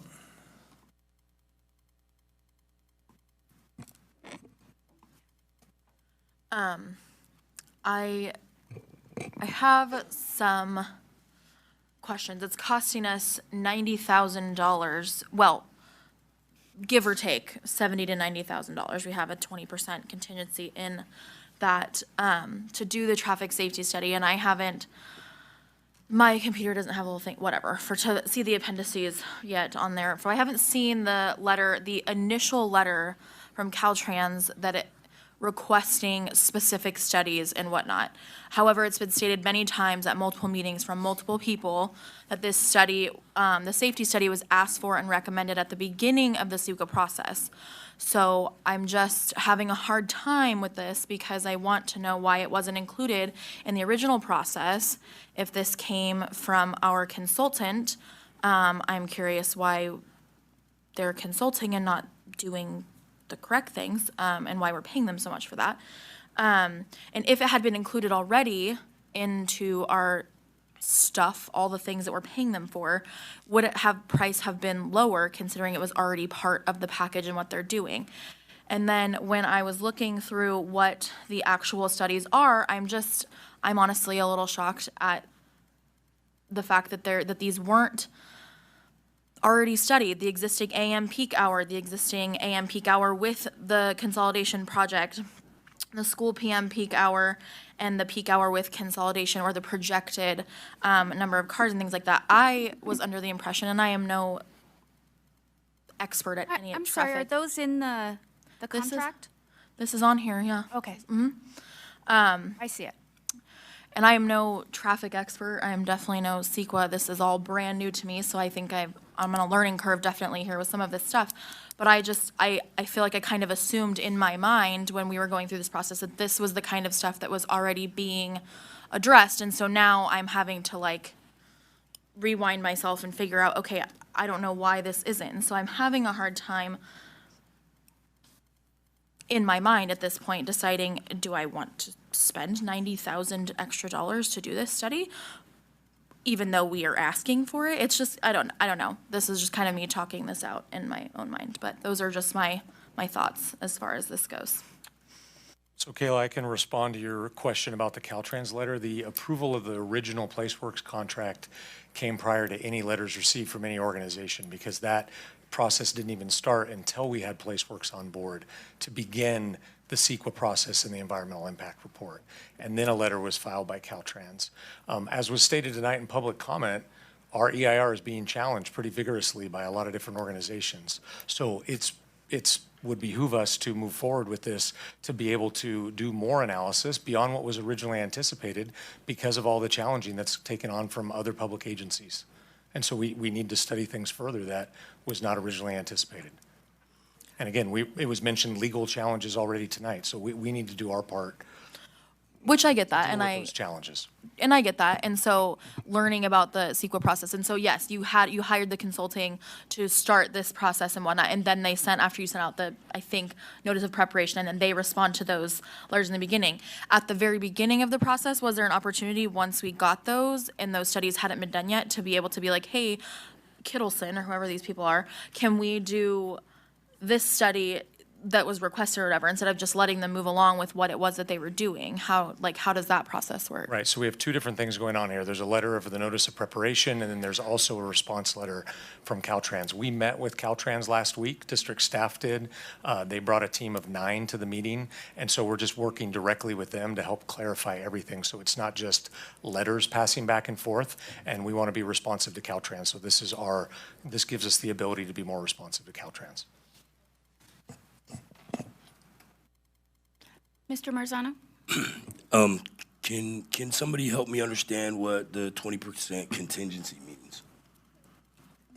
We understand that there are unforeseen things that could happen as we work our way through this process. Typical contract approval by the board gives us the authority to go 10% beyond whatever contract is approved, and we're asking for 20%, just so if we deal with things that are unforeseen at this point.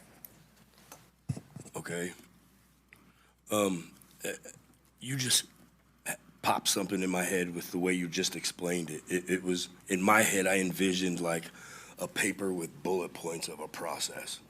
And I feel like if that was provided for me at the beginning of like, hey guys, this is what the process is. Here's your bullet points. I feel that when you do it now that we're in the heat of it, it screws me up. I don't know if that makes sense to you. Does that make sense? Did I say that right? I think so. Yeah. I mean, again, circumstances change. This has been a 8-month process that we've been dealing with. And remember, the original contract line item traffic is getting the majority of the attention right now. But the original EIR included hiring biologists and paleontologists and all these other experts that were line itemed out. And now the challenging that is coming forward from other organizations, the primary focus is on transportation. And so we are responding to this by asking these companies to do more than what was originally requested. Did we not expect this to happen? Absolutely. Hard to expect anything. We absolutely expect this to happen. It is a draft EIR. Right, I am sorry, Ms. Hoyska. This is not a public comment period. Okay, I'm sorry. I want to hear you so I could process what I was thinking. Because it's a draft EIR, Yeah. we absolutely are gathering comments and feedback, and we do expect to make changes. Right. We expect to do additional studies. We expect to have mitigations. That's why it's a draft. And I actually remember at the study session, I think is what we labeled it as, Shane really hammered home and emphasized that that's what a review, I think, was the word that you used. No? Is a review of the EIR, and we need to understand that this is just a review process, right? That we're, my perception is we're still in the planning process. I recall Jared had shared a flow chart from DSA months ago, and it showed that, part of the CEQA process is in the planning. And we're still in that. We got the draft. It's called the draft. It's sent out. You get feedback from all the agencies, from the community, and then you work on addressing those issues. I think that's where we're still dealing with that. Yeah, and I appreciate you bringing that to help me understand a small portion. And he had said that he was a civil engineer and he may understand this process better than others. I mean, I'm not a civil engineer. I was a combat engineer in the Navy Seabees, but we were the shovels in hands. But I also do know that when we would plan government jobs, you can't overstep processes. and you don't send it to the building department without it going through the engineering aid department or the safety department first. Like, I don't know. I just feel that when you break it down, when you comment with us of these bullet points, I feel like it should have happened at the beginning. I know I sound like a broken record. I may have said this probably a million times, but this is why I struggle with it, so it's not a shock to anybody of why I vote the way that I do from here on out. That's all. I wouldn't be surprised if we don't have other things that we're going to have to pay Sure. for additional studies that we feel are necessary. Absolutely. And To like, explore fully yeah. what we need to do to mitigate, absolutely. Right. Is there foreseen issues with like environmentalist stuff too? Possible? Like, I mean, this is just, as you say, we're focusing on traffic, but. Again, I think one of the issues, I'm going to go back to what Shane said, is there's been a lot of public comment and other things said as if this is the final EIR. It is not a final EIR. Correct. Once the EIR is finalized, and if it's approved by the board, then there will be mitigation measures dictated in that final EIR, which then we would have to bring back to the board for contracts. For example, a biologist that may need to do further study before we can put a shovel in the ground. Or down in Ione, it's been identified that there could be plant fossils down there, so we would have to hire a paleontologist to observe the digging. There are other contracts that would come forward as part of the mitigation measures of an EIR. Okay. Did that answer your questions?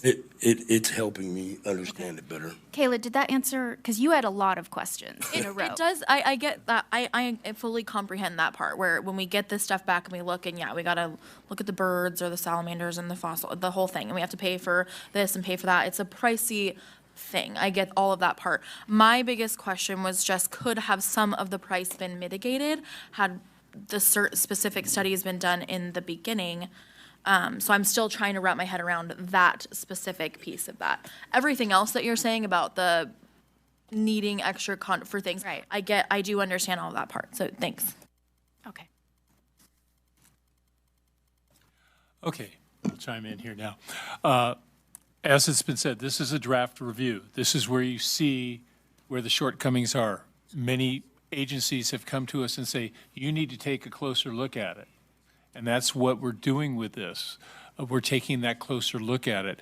Sometimes you can have a project and you could be digging and you could find remnants of a purple-toed lizard or something there that you didn't expect to see, and that stops the whole process, and you have to look at it again closer.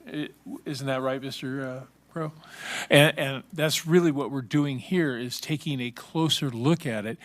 People have put up questions for us saying, hey, we'd like you to take a better look at this, and we are. That's what we're doing by, one, extending the time of our draft EIR, having the meeting with the Transportation Commission to discuss traffic. We're going in there with an open mind and see what's there. Mr. Gedney was talking earlier about how at the meeting, district staff says, no, we're not going to agree to mitigations. If I remember correctly, my thought was he was asking us to agree with whatever we find and go ahead and agree with that right now. Well, we have to see what those mitigations are before we can agree to it. Because, if we don't agree to the mitigations, it may be something that we say, okay, we can't do this project. If it comes down to that.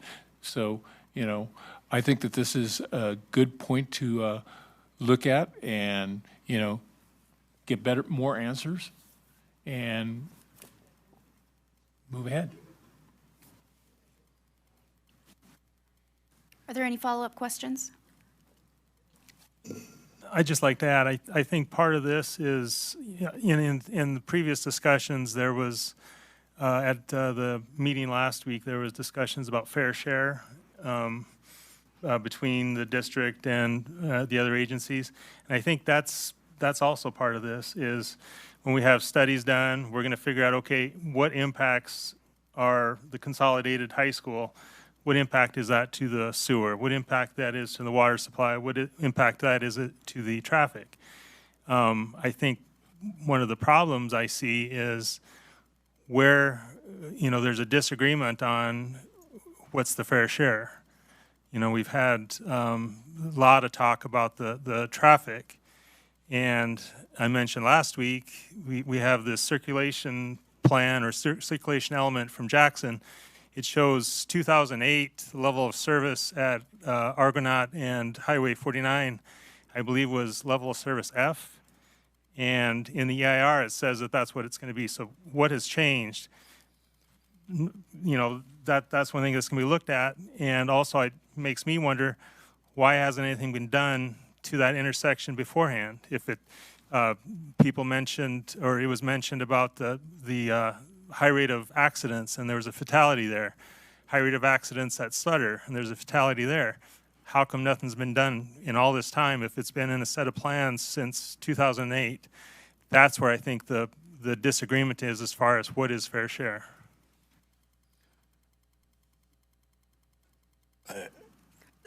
I have a question. Yeah. Will we have to continue to fork out more money the more times something pops up If you think down the road? If you think that it is necessary to get a full scope of the impacts of our project, then that is something that staff will bring to us to consider. Absolutely, it's a possibility. That's your answer or their answer, or? Is that Is that just correct? my answer, or is that the answer? No, that's fair. I mean, things happen. We had a meeting last week, and there were things that came out of that pushed us to move forward with this recommendation. The reason I ask that is because I think one of our many duties as board is fiscal oversight. Are we spending money stupidly, or are we doing it effectively? Is this and efficiently? necessary to get this information? Do we want this additional traffic study? Do we want these additional meetings with the ACTC? Yeah. No, I hear you. I mean, that's the question here. Is it worth the extra money to meet and exchange information and hash it out and get more data? That is a good question, and I think it's like subjective, yeah? They would say one thing. Well, He would say one thing. they're presenting it to us so we can have more data for the next meeting. Okay. Do we want to just, no, we have enough data. We're not going to pay for any more. I appreciate the data comment, I do, but. We need the data, I think. But we also need the money. And if we keep dropping money, I don't know. Okay. So are there any additional questions? I think we're ready for a vote. On the EIR, when it was first brought, it was mentioned that it was decided to do a district-wide EIR so that we're being efficient as far as, not having to hire someone for each single site. So, I think that should also be in consideration, that doing this all at once, we're going to have an EIR to cover the entire district for whatever projects are coming down the road. If there are no additional questions, we are ready for a motion.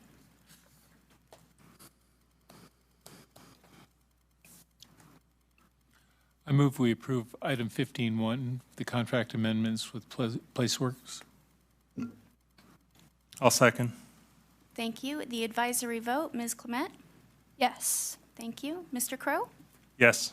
Mrs. Parker? No. Mr. Marzano? No. Mr. Whitaker? Yes. And in the interest of fact-finding, I am also a yes. 15.2, Governor's Proposals for the 24-25 state budget. Discussion only. Mr. Critchfield. Yeah, so this is just a brief review for the board on the budget cycle that affects us as a school district. We are dependent on the state budget. So the way the budget cycle works is every January, our governor puts forward a budget proposal for the upcoming fiscal year. The state functions on the same fiscal calendar that we do. That's a July 1st to June 30th. So I know a lot of times when we're talking about budget, I can bounce around from year to year to year. So what I'm talking about tonight in this discussion item is the proposed budget that would start this coming July 1st, that would go into 2025. So the 24-25 budget. I've provided you with, I believe, 4 different attachments. If you were not able to read those, that's fine, but they're for your information. Hopefully you'll find them useful to give you the projection of what's going on. As an overview, the governor puts forward this proposal. It's obviously very early before a budget gets enacted. And then now we're going through a lot of political jockeying that will take place. Revenues still are coming in, and so they have to look at our taxes and all those other things that factor into the state budget. And then the governor will come out with a May revision. And that happens in the month that's in the title. It happens normally at the beginning of May with a May revision. And then from there, there's more jockeying back and forth on what should happen until the budget is enacted, typically at the very end of June or the beginning of July. But this is our first big indicator of what the forecast is for the upcoming fiscal year. And so one of the attachments that I want to point your attention to is the pocket budget. We attend workshops provided by School Services of California. They're California's leading expert in school business. They do a lot of the unpacking of the hundreds and thousands of pages in trailer bills and budgets and everything else to help school districts have the best information possible. And so they put together this pocket budget, which I've included in this attachment. I'm just going to highlight a few things, and then of course leave time for discussion and questions. So the first thing, it's big at the top there, is the governor identifying a shortfall of $37.9 billion in the budget. That was originally projected to be $68 billion.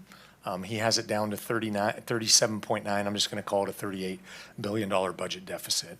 And so you will see that there are some things that are drying up. There are monies that were first out there, talked about, that no longer will be out there, projects that were proposed that no longer will be moving forward.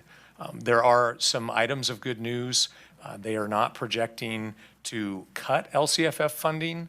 However, the projected COLA for next year is projected to be 0.76%. So that's less than 1% COLA for next year. In the presentation attachment, that's actually, there's a slide 6, that shows you the historical COLAs going all the way back to 1983-84, if you would like to take a look at that. And so you can see that this year of an 8.22 COLA is an anomaly. It's quite a bit higher than what we normally see with COLAs. And so they are projecting to keep the minimum guarantee, but with very small increases to the overall budget. At this point in time, they are protecting some of our ongoing monies, including CTE and the community schools grant. I think what gets confusing is when LCFF came out, one of the goals was to get rid of what was referred to at the time as categorical programs.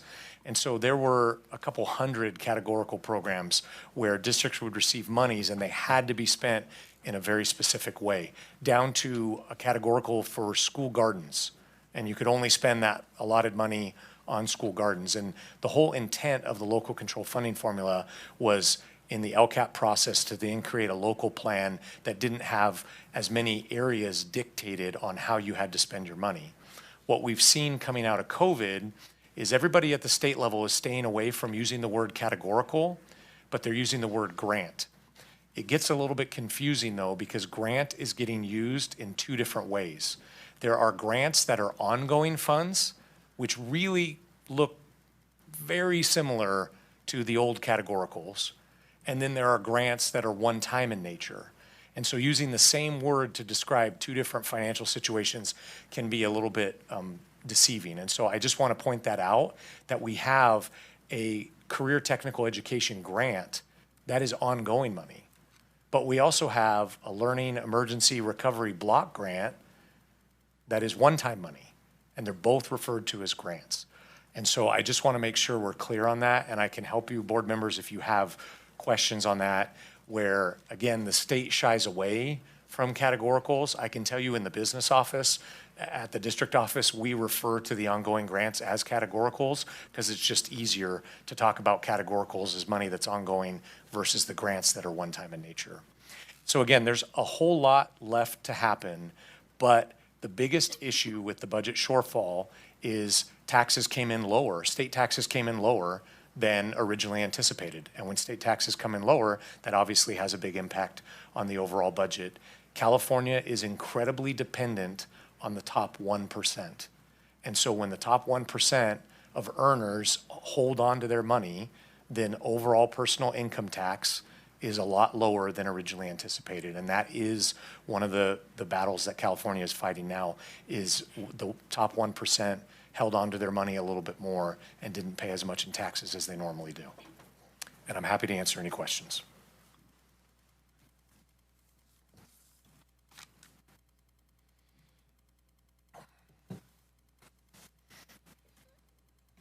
So I'm looking at the dartboard. Yes, it is called the dartboard. And on the TK3 column, Yes. there's the TK add-on. Is that per student? So, okay, so you're in the dartboard under TK3 and you have the base grant dollar amount, Yeah. then the COLA, and then that gets added to the new base grant for 24-25. And then there's a grade span adjustment factor. That's another $1,000 per student. So you get for every, remember, this is based on average daily attendance, not enrollment. So our average daily attendance is around 93%. So we actually don't get funding for 100% of our students. We get funding for 93%. And so we get funding for all of our TK through 3 students. Next year's projection is $9,994 per student. There's a grade span adjustment amount of another $1,000 per student, and that is based on requirements that the state has put forth for staffing ratios. And so if you meet those staffing ratios, then you get that extra $1,000 for your TK through 3 students. Then there's an extra add-on, another $3,000 for TK only students, because they have even stricter staffing ratios, fewer students per adult for those TK students. And so this is the state's acknowledgement of that obviously costs more money. So they give us another $3,000 more per TK student. But you only get those if you meet those staffing numbers. Correct. And but the way the state funds you on the add-on is they assume you're going to meet the requirement. So if you don't meet the requirement, then you pay a penalty. It's essentially paying that money back if you don't meet the requirement. And so I spend a lot of time with our TK through 3 enrollment numbers and looking at our staffing ratios to make sure that we're in alignment with these add-ons. I don't understand why they didn't just start with the 11,033. There are districts that choose to not meet these ratios, Oh, and then they don't get that extra money. so they say up front, we aren't going to make it.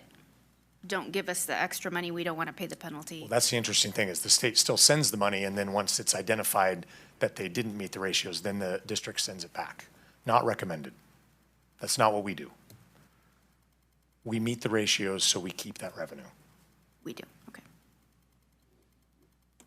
And there's a report I file with the state every year in April to demonstrate that we met our TK through 3 staffing ratios. And I break down every single classroom in the district that has at least one TK student in it through one third grader. So if it's a 3-4 combo, you count the entire class, even if most of those kids are 4th graders. And if it's a TKK combo, we count all of them as if they're TK students for the TK ratio. And that's allowed? Yes, but you have to, if it's I'll use TKK as an example because we don't really do 3-4 combos. Academically, it doesn't work well. I don't think we have any this year.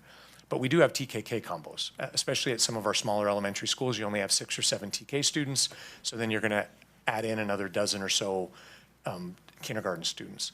We have to meet the ratio rules for TK for that entire classroom, even though there might be a dozen kindergarten students in that classroom because there's at least one transitional kindergarten student in that classroom. So that's all factored in to that report that we send to the state in April. And Jared, for clarification, the TK ratio is 1 adult for every 10 students, whereas the kindergarten would be 1 adult for 20 students? No, kindergarten is 24 to 1. 24 to 1. Just like, now, we add in an instructional aid to go with that, because you can have a teacher for 24, and then you do an aid, and it gets you to 12 to 1. The TK model is 10 to 1. That's 1 teacher and then aides. There's a hard cap on TK classrooms of no more than 24 students. And so if you end up at 21 in TK, you actually need 3 adults, because 24 does not divide well by 10, right? So you end up with 2 instructional aides. And so we've kept our TK classrooms at 20 and below, because then once you get to that 21st kid, you have to hire a 3rd adult to be in the classroom anyway.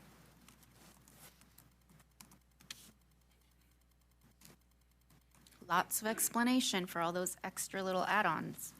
Yeah. So, and the reason why that stuck out to me is because it's always been our high school students that had the highest ADA, and now it is not true. Now our TK students have the highest ADA. Correct. Our TK students are $14,000 per student. And rightfully so. Well, yeah, I mean, remember what I didn't say tonight is, remember, we're rolling the age back to where all 4-year-olds on September 1st will be eligible for TK. So the average age of our students in a TK classroom is dropping, because we're getting to the point in, I think, 2 more years where every 4-year-old will be eligible for TK that is 4 years old on September 1st. And so, again, that's a really young group. I taught high school. I did not teach TK, and I know it takes a lot. And a 20 to 1 ratio with 2 adults in the room, it's still a lot to ask of 2 adults to deal with 24-year-olds. I have a hyperactive 4-year-old daughter, and I cannot imagine 20 of her running around. I was in Carla Ohm's classroom last week with her aide, and again, I'm not an expert in this, but I'm amazed. Like, all the kids were working, they all wanted to share with me what they were doing. The aide was engaged with students in a small group. Carla was dealing with the rest of the class. They were doing a fantastic job. So, I mean, it can be done, but you gotta have the right people to do that. That's awesome. I'm gonna start to give everybody their turn and not monopolize Mr. Critchfield. Maeve, did you have any questions? I have no questions. Okay. Mr. Crow? Ms. Parker, did you have any additional comments? No. Mr. Marzano?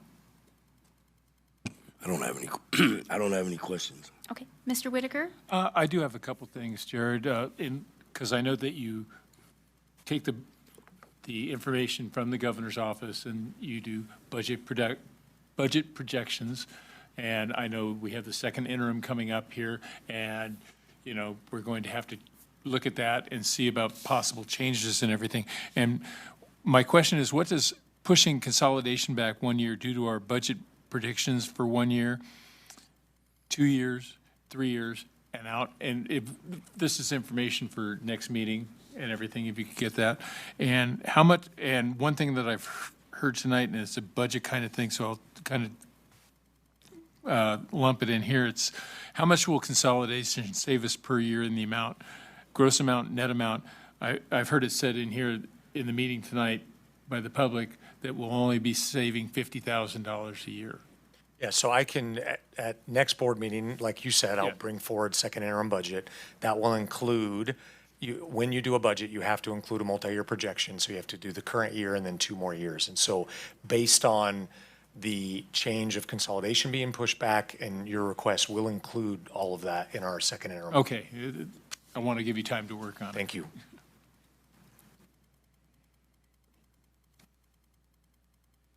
Okay, so that was a discussion only item, so if there's no additional discussion, 15.3, Clean School Bus Rebates Program, School Board Awareness Certification, Mr. Critchfield? Yes, so I've been asked by a couple of you for updates on our electric buses. This is, I was told a long time ago that nothing's ever free, right? And so this program, there is so much red tape.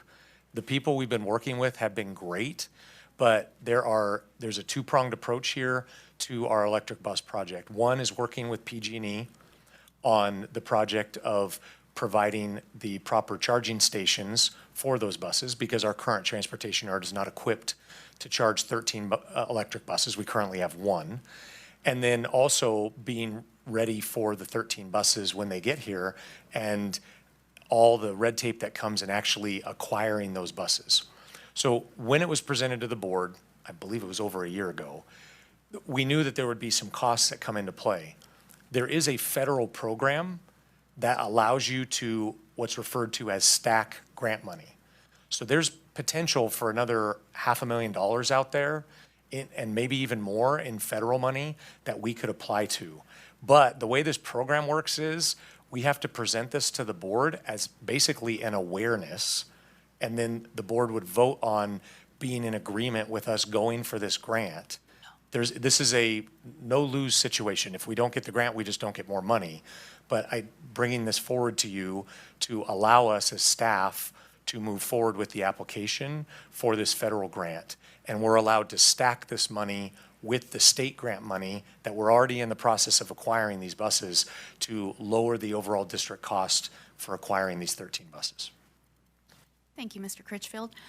For questions, Ms. Clement. I have no questions. Thank you. Mr. Crow? No questions. I just, I support going for it. Thank you. Ms. Parker? I mean, I don't have a problem going for the grant or anything, but we're trying to get 13 electric school buses. But do we have 13 routes that could be used with electric school buses? Yes, I don't we know do. the routes, I'm just curious. Yes, we do. Okay. And so part of that, Kayla, it's a great question, because again, Foothills, electric bus, right? Believe me, when we got our first one, I had my doubts as well. And we have tried that bus out on every route in the county. And so what we have is, we do have a nice chunk of time in the middle of the day to recharge our buses. And so as part of what we've been working on is in the bus charging setup is to buy 2 chargers. And when we buy a charger, these are dual chargers. So 2 chargers would be able to charge 4 buses, where 4 of the chargers that we're looking at acquiring would be fast charge. So for those routes that put on a little bit more miles or go up the hill a little bit more, then what we would end up doing is those would be the buses that would go to the fast chargers, and then the rest of the charging stations would be slow chargers, and be able to recharge the buses enough during that middle of the day to be able to handle the afternoon route. So this here, you're just asking for us to approve that you go for this grant for these buses? Yeah, this isn't expanding the project at all. Okay. This is taking the project that the board already approved with Okay. state money that we were going to be putting in district money as well, to now add some federal money to this, which would decrease the district spending on this project. Okay. Mr. Marzano? I'm trying to think back when I'm having deja vu right now. How many electric buses do we have right now? 1. And that was working with the Amador Air District. Totally different. It was a local, and Hermania Perez, who was great to work with, they actually stacked money together over multiple years, because an electric bus runs about $400,000 for 1 bus. And so the Amador Air District worked with us through that process, and they were able to help us acquire that single electric bus. And then this was another state program, 2 state programs, where there's rebates involved and vouchers and all these other things that we were awarded, and we're working through that process. And now we're adding another funding source to help reduce our spending on that project. The reason I asked that is because I actually remember asking about infrastructure for all these buses. Are we able to do it? Are we gonna do it? I don't know. I probably asked a billion questions about it.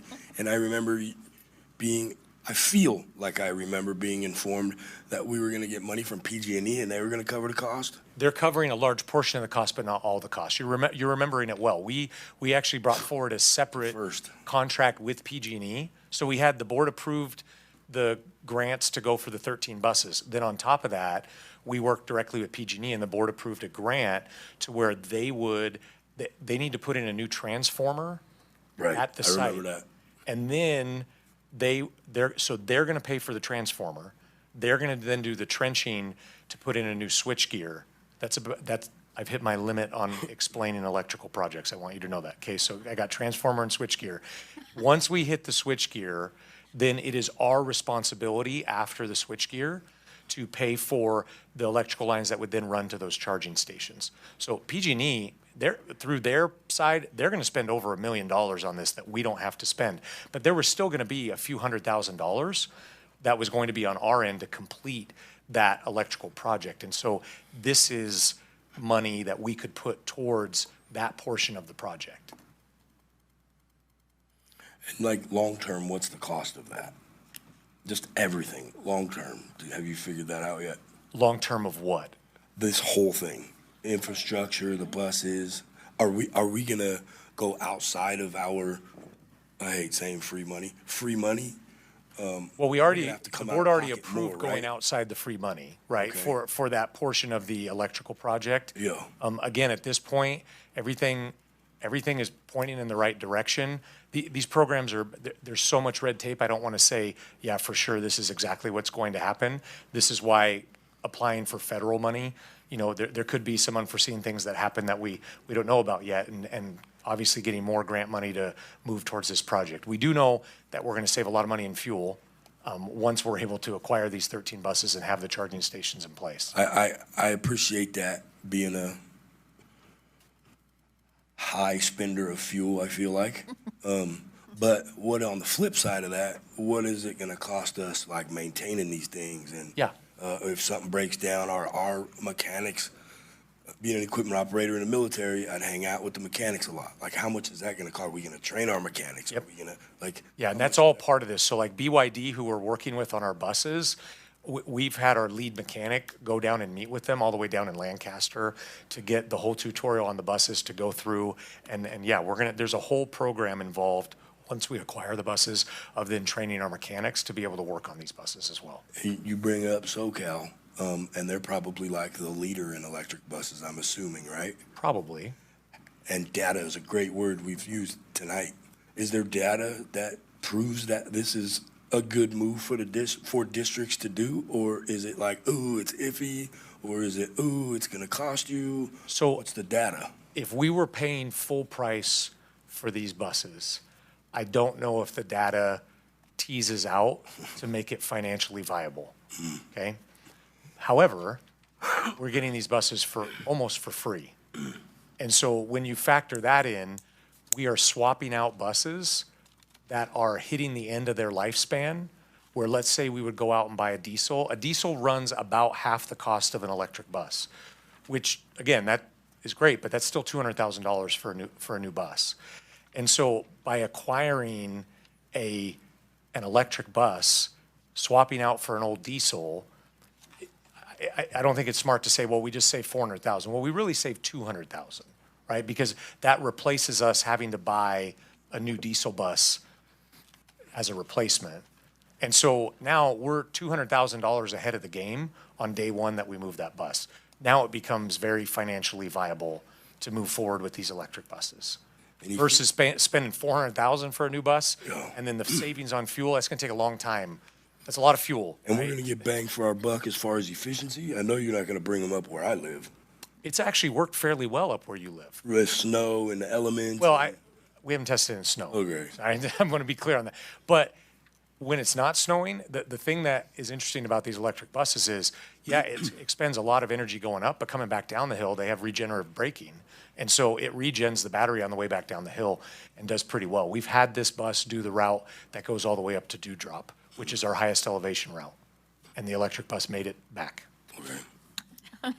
All right, now I'm like thinking about all this, so I have a question. PG&E, you're gonna contract with them, they're gonna do all this basic transformer, infrastructure, switch, whatever, stuff. And then we pay a little bit, well, it's not really a little bit, but in Well, in the grand scheme, it's an over $1 million project that we end up spending a few $100,000 on. right, it so is in proportionally the scheme good. of things, proportionally, we're paying a little bit, I guess. Yeah. For these chargers. Now, we say that we're saving a ton on fuel. Does this include, like, I don't have an electric car. I have 4 kids. I can't do that. When you charge are we paying PG&E now for electricity? They do all this work, but are we going to pay them $1 million each month in No, we do, electricity? but the way the program is set up is they give us an incredibly low rate on those charging stations on what we actually get charged for that electricity. At certain times or forever? At certain times, but they align with the times when we would charge our buses, late at night and in the middle of the day. So those are the peak hours for PG&E, just like anybody's dealt with the PSPS, right? When are our peak hours, right? It's always when everybody starts getting home from work, that 5 p.m. time range to 9 p.m. And so we charge our buses outside of that time range and we get that lower rate. Okay. And I feel like I had one more question, but I can't remember. I'll come back to you. Yeah, come back to me. I can't. Mr. Whitaker? A couple things. First of all, on the 2023 EPA Clean School Bus Rebate Information Sheet, it has prioritized school districts and non-prioritized school district. Do we know whether we're a prioritized or a non-prioritized? We are on the current list for prioritized school districts. So we would be eligible for the higher amount? Yes, we are. And in looking at this, on the second page of it, it says until January 31st, 2024, the EPA is allocating at least $500 million. They extended the deadline. So the application didn't change, but they extended the deadline through the middle of February. Okay, because I saw that. No, good question. Hope we didn't miss out. And so I think it sounds real good. And I'm dealing with my own solar issues right now in the sense that I have a broken panel at my house, and they're suggesting that I get a Tesla Powerwall. And, you know, that's not cheap either, but, you know, there's some things, if you're a medical baseline user or something for certain apparatus, they'll give it to you for free. It's just paperwork to jump through. Yeah. So. I have one more question. On other items, it's always either right there in fiscal implications category when you inform us the fiscal implications. It's either bang, that's what it is, or not at all. This one's kind of, it doesn't tell me. I need to know what. No, that's a good question, David. Cost us. This doesn't cost us anything. This is the board authorizing me to put forward the application. Once we get notice on our application, I can inform the board on if we were awarded any money, and if we were, how much money we were awarded. So the only cost comes in staff time in applying for the grant. That's all this is. And that, I mean, like paying a PG&E bill too, like that's a cost, correct? Right, but that has nothing to do with this item right now because the board already approved the PG&E contract and already approved the 13 buses with that clean air. Yes. This is just the board authorizing me to move forward with the application for federal funds to go with the state money on these electric buses. So I don't have an amount because I don't know yet. Yeah, I don't want to say this. Would that be considered the cart before the horse? No, because we haven't applied for the money yet. Okay. Another quick question, and it has to do with buses. On our bus yard, we have a lot of buses sitting there that are waiting to be traded in for electric buses, or? Yes. Okay. Some of them are in use right now, some are not, and they're sitting in the yard and they will be swapped out once those electric Some of buses. them that are in the yard are not able to be used because they are past their lifespan or their repairs are too much, and so we're waiting. The rule is they have to roll 1 foot forward and 1 foot backward, and then we can trade them in. Okay. So might be safe to say then they'll run, but we don't really want to send them out on the road because we don't know whether they'll come back? We have a great transportation mechanics team that's going to make sure that happens. Kayla, did you remember your question yet? I don't want to drag this out any longer, but what happens if the power goes out? Can we charge our buses? So yeah, so that's another project I'm working on. Like, I'm just curious, Yeah. like. No, it's a great question, like- Kayla. That's I mean, Start to generate. problem. absolutely. So again, that's another item we're exploring is adding a generator to the transportation site as a contingency. Would that be, And is that paid for by PG&E? No. Okay. what kind of generator would it take to power a bunch of those chargings to 14 of them? So again, we're still exploring that, so I'm not qualified to answer that. James, I would think it might be the same size of generator that they have behind the Pine Grove Market. It's nice and big, so they can power the whole market. A substation. When it goes out. Right. Do we have solar at the transportation yard? No, because the solar project that was approved prior to my time, the decision was made to provide the solar panels at both high schools. And so the way they're set up is the solar at Amador offsets the electrical charges at Amador High and Sutter Creek Elementary. And then the solar at Argonaut is split into two categories. The solar in the parking lot at the front of the school is there to offset charges. And then the solar field at the back, on the way beyond the softball field at Argonaut High, that is actually used to offset electrical costs throughout the district. Instead of having solar at every site, the decision was made to put one big solar farm at the back of Argonaut's campus. Would it be a possibility to add solar at the transportation yard? Could be. Okay. Are there any follow-up questions? If not, we are ready for a motion.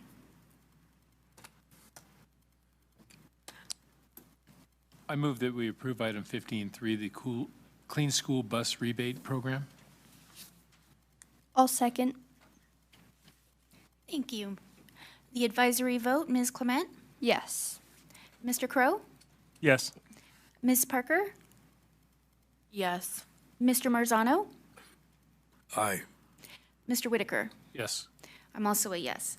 So does every single grant application get brought for approval before we apply for it? I think it's $1 amount. No, most don't. Okay. But this federal grant required board awareness. Okay, So it's actually pretty rare. Like normally we just apply for the grant. okay. And then if we get it, then we come to the board with, hey, we have this money coming. If just a board awareness, wouldn't it be just a discussion item if it was just awareness? I asked specifically on that, and they said to be safe, have the board take action, just to be on the safe side. I don't want to run into federal red tape that gets us in the way of not getting this money. I'm glad we're discussing this because I was going to say it should just be, we should just vote, we should draft a policy that, yes, apply for the grant money anytime you like. Yeah, again, this one letter is specific to the grant. Okay, so moving on to 14.4, we have the LCAP mid-year update. This is discussion only from Mrs. Pichette, and I would like to point out that we are exactly 7 months from July 7th, which is the date that her position was posted. That job was flown. And then on July 21st, we had interviews with a 22-person panel. And then on July 26th was the board meeting where Mrs. Pichette was congratulated as we approved that personnel recommendation in the consent agenda. So. Is this a part of the presentation? Happy 7-month anniversary. Or are we replying to public comment? I just wanted to point out that that was right there. It was an announcement, which does not have to be agendized. Okay, how about an LCAP mid-year update? I appreciated Mr. Critchfield's presentation because he actually gave half of mine. I was going to go through the history of LCFF and categoricals, so thank you, Mr. Critchfield. So yes, we do have my department, the Educational Services Department.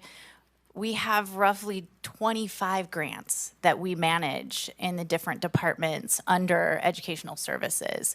And so those are peppered in here in the LCAP.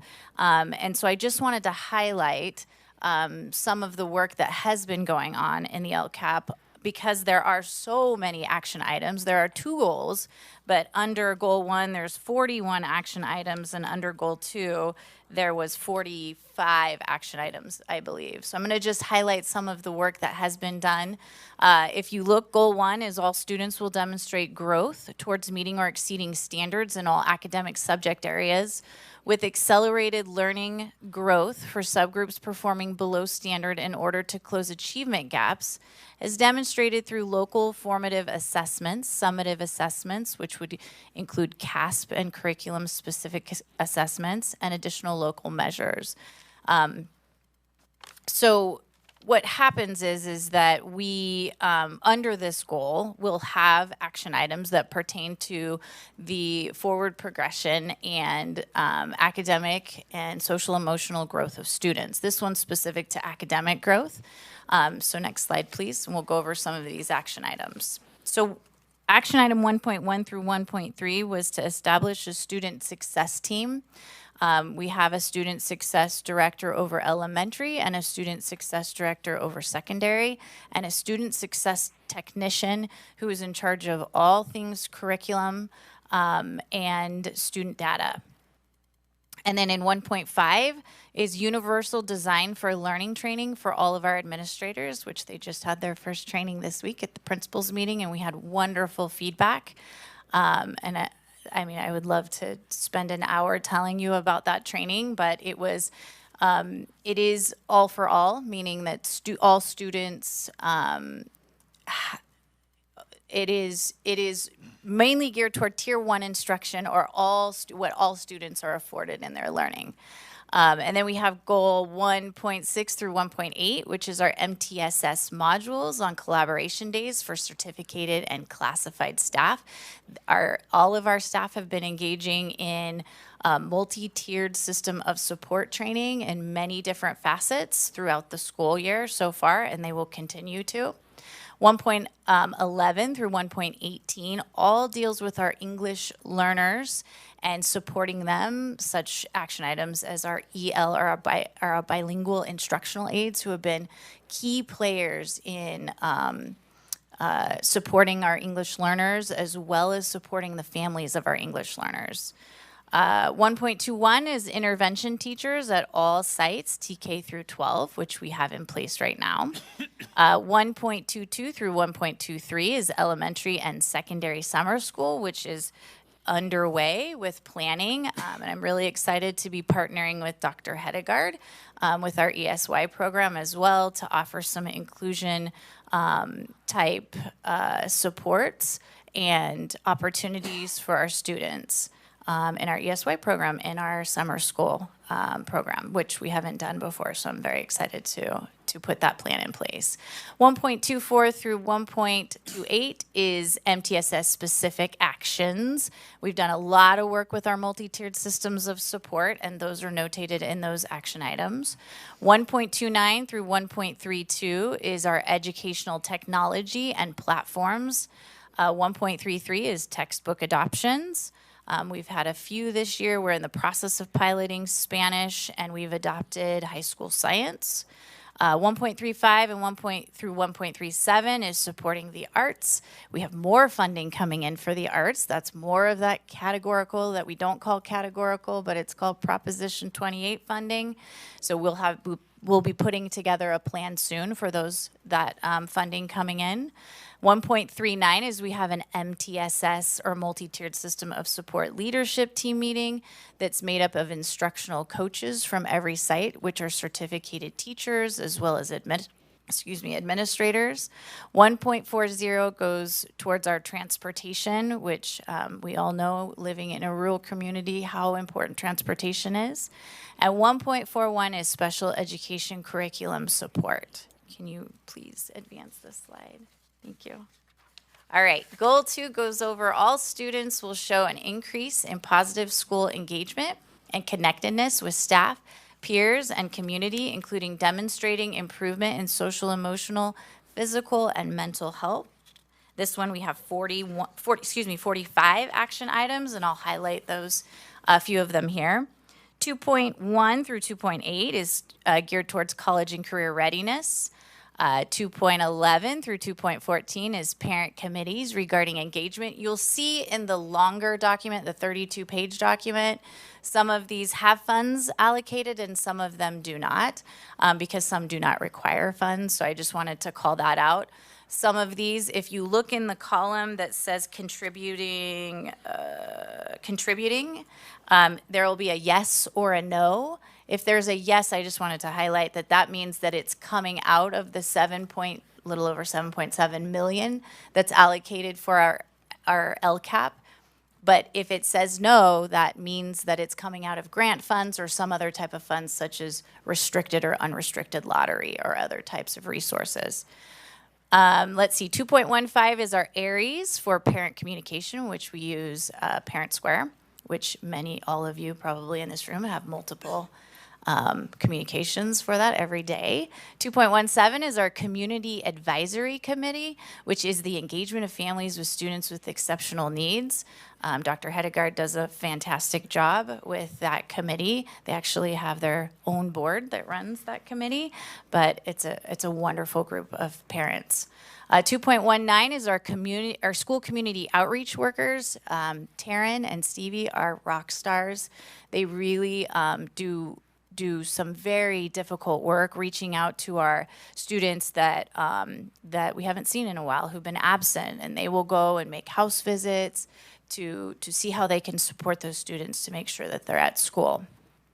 2.20 is WEB, or where everyone belongs, and link crews at secondary sites. 2.23 is trauma-informed practices training, which was embedded in our MTSS modules. 2.25 is our Associated Student Body, or ASB, at both high schools is funded through LCAP. 2.26 has to do with student leadership at the sites. 2.29 is improvements to school facilities. 2.31 is upgrades to school safety measures. 2.33 through 2.34 is our counselors. We have social emotional counselors at our sites, at all sites now, TK all the way through 12th grade. 2.35 is our social emotional curriculum. 2.36 is mental health therapists, which we currently have 2 that are funded through LCAP. And 2.38 through 2.45 has to do, it's funding for our foster youth support, which is, again, all grant funded. And I'm happy to take any questions.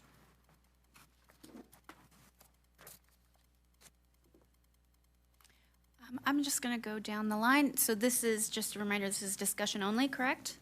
Okay. Ms. Clement, did you have any questions about the LCAP update? No questions. Okay, Mr. Crow? No questions. I don't have any questions. Okay, Mr. Marzano? I have a couple questions. Was the information that was stated before the agenda item pertaining to this agenda item? Because I didn't quite hear it all. It was just pertaining to the fact that Michelle, Mrs. Pachette's position was flown, and it was properly agendized and approved. So that's pertaining to this agenda item? No, it was an announcement. Was it agendized? No, Oh. announcements do not have to be agendized. Oh, that's what I'm asking. Yes, oh, okay.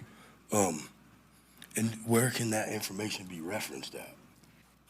It'll be in the video at this point because I did it on the fly. Okay. This is a different format than Mr. Schneider's, and I do appreciate that. Oh, you're welcome. Tell me why you like it so much so I can make sure I do keep doing that. In my opinion, for me, Yes. the detail and the breaking down of each category and reference number and all of the things that you did helps somebody like me understand it a little bit more. So I appreciate that. Thank you, Mr. Marzano. I'm a teacher. I'll always be a teacher. Colors and shapes kind of guy. Yeah, I got you. Yep. So Jim has stepped out for a second, but I wanted to actually comment on some of the improvements year over year. While our test, our CASP data is maybe not the best, but it is improving. And in particular, I was seeing that the percent of students successfully completing A through G requirements. Really, I mean, marked improvement with students with disabilities and our Hispanic or Latino students, as well as our socioeconomically disadvantaged students. So I was just, in terms of how that speaks to our efforts with helping those students be successful, I thought that was worth highlighting as well. And then below that, you had the % of students who complete CTE pathways. And again, the percentages for those three demographics are really positive. So I was pleased to see that. I always find the CTE pathway completion metric to be, I always take it with a grain of salt because we have so many kids that take a CTE class where they're not interested or invested in the pathway, you know, so I feel it really kind of skews our data for the completion because not everybody is a dedicated FFA student. So I wish there was a way to better reflect that data, that particular metric. Mr. Whitaker, did you have any questions about the LCAP? Okay.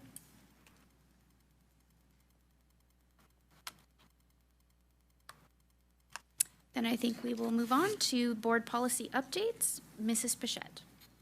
Oh, that's me again. Okay, so we have 8 board policy updates. These are all predicated on our CSBA announcing, and it always has to do with usually law updates to the law or just changes in wording to help with the flow of the board policies. So I'm going to just briefly summarize each one of these board policies so we can vote on them all together. And then, of course, if you have questions or you want to pull one of them, we can and chat about that. We can talk about each one individually. So board policy 0460 has to do with LCAP. The changes are cleanup language and overall flow of the document. It also aligns language with our LCAP federal program monitoring requirements and state language requirements, providing materials in native languages for student populations of 15% or more, meaning if we had students that spoke Spanish, 15% or more of our students speaking Spanish, our LCAP would need to be provided in Spanish as well. And then board policy 0500 has to do with accountability. The changes are cleanup language and overall flow of the document. The new policy language states the district shall accept technical assistance from the county superintendent of schools. Being a single, this actually does not necessarily cause any impacts to us because we are our own county office. Board policy 0520 is intervention in underperforming schools. The changes are cleanup language and overall flow of the document and provides data-related guidance on LCAP targets and technical assistance. Number 4 is board policy 1431, which has to do with waivers. CSBA recommends adding website postings this is due to AB 721, which is changes in public hearings on budgets. Number 5 is board policy 5116.2, involuntary school transfers this one's regarding involuntary school transfers of a student to another school or district under extreme circumstances. So that gives a board policy update regarding that. Number 6 is board policy 5148.3, which is preschool and early childhood education. This adds language about the district's responsibility to have a continuum of learning pre-K through elementary, and that is previously our California State preschool program and our preschool programs have kind of run in silo, and it's a whole new age in early learning, just as we saw as the funding of our TK students. So it's all good. Number 7 is board policy 6142.8, which has to do with our comprehensive health education. So currently, it talks about mental health. That the course incorporates mental health that aligns with Ed Code requirements, and currently our health course does do that. And then number 8 is board policy 6170.1, transitional kindergarten, and it's just updates to the age requirements and some wording surrounding transitional kindergarten. I will tell you, this is the 3rd time that this board policy has been updated since I've been back, which now is a year and a half. It will continue to be updated because we keep having multitudes of changes with our TK program, which has all been good. So, and I'm happy to take any questions. Okay, Ms. Clement? I have no questions. Thank you. Mr. Crow? Question on the involuntary school transfers. I guess what are some examples of where that would come into play? Expulsions. Basically just expulsions? Okay. I read that in there about, some, violence or whatever that, I didn't know if there's anything else. Okay, thank you. I don't have any questions. Thank you. I don't have any questions. No questions. Okay, and if there are no questions, we need a motion to approve the board policy updates. I'm so sorry, I have a question. That is fine.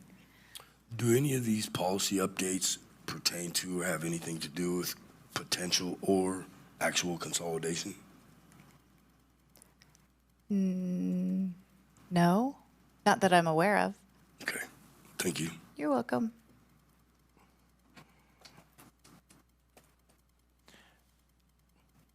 I move to approve item 15.5A, board policy updates. I think I said that right. Yes, thank you. And a second? I'll second. Thank you, Mrs. Parker. For the roll call vote, the advisory vote, Ms. Clement? Yes. Mr. Crow? Yes. Mrs. Parker? Yes. Mr. Marzano? Aye. Mr. Whitaker? Yes. I'm also a yes. Thank you. Thank you, Mrs. Pichette. And the last item for tonight, 15.6, the partnership agreement between ACUSD and the University of Massachusetts Global. Dr. Palazuelos. Good evening, trustees. This is a recommendation for approval from staff. First off, wanted to just share with you that this is a very unique opportunity for our, not just our staff, but their dependents to be able to receive anywhere from 10 to 20% scholarships from the University of Massachusetts Global. It would establish our organization as a premier group that they would work with, and it is within the marketplace. University of Massachusetts Global's got a very good reputation within education circles, and has quite a few offerings for individuals anywhere from bachelor's degrees all the way up to doctoral degrees. Okay, I'm going to go down the line for questions. Ms. Clement? No questions. Thank you. Mr. Crow? No questions. Thank you. Ms. Parker? No, I didn't have any questions on this one either. Okay. Mr. Marzano? I have one question. Sir, have we received any other offers from any other universities? We entertain all comers, Mr. Trustee Marzano. Well, have we thus far, because you said this would make them the premier one? Yeah. I wonder if we pick the best out of 236. So here's the good piece, is this is one of what we hope will be many. This does not tie us to an exclusive signing with them.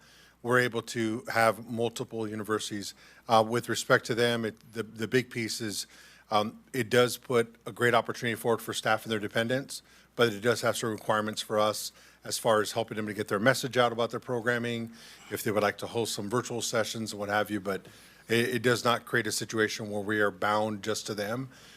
There's a lot of school districts that have very varied and multiple offerings of the different groups that are out there that are looking to compete for our staff and dependents in this market. I appreciate that. Thank you. Got it. Okay. Mr. Whitaker? No questions. I do not have any questions. So we are ready for do we need approval on this, Mr.? Yes. Oh, okay. We do need a motion to approve.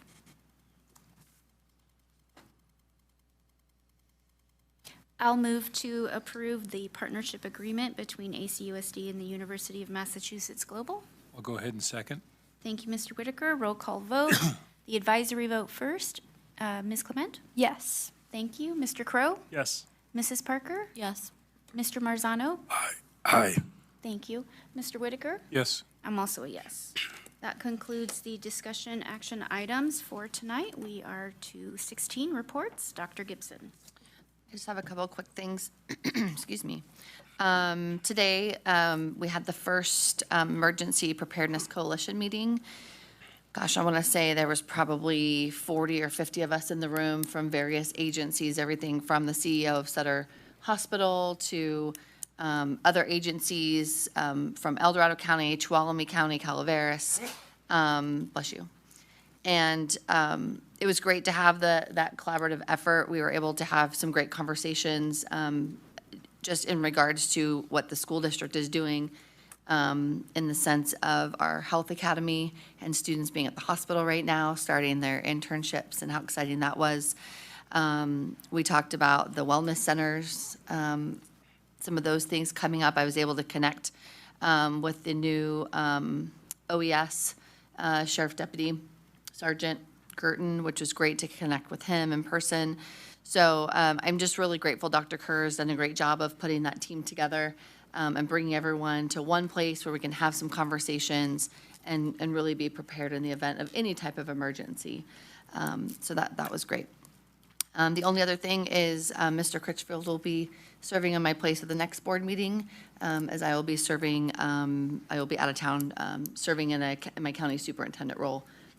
So he'll be taking over for that. So just wanted to say that. Let me see if there's anything else. That's it. Okay, before we move on to Ms. Clement, which is one of my favorite parts of the evening, I would like to ask for a motion to extend our time. I move that we extend 20 minutes. Can we just go to 10?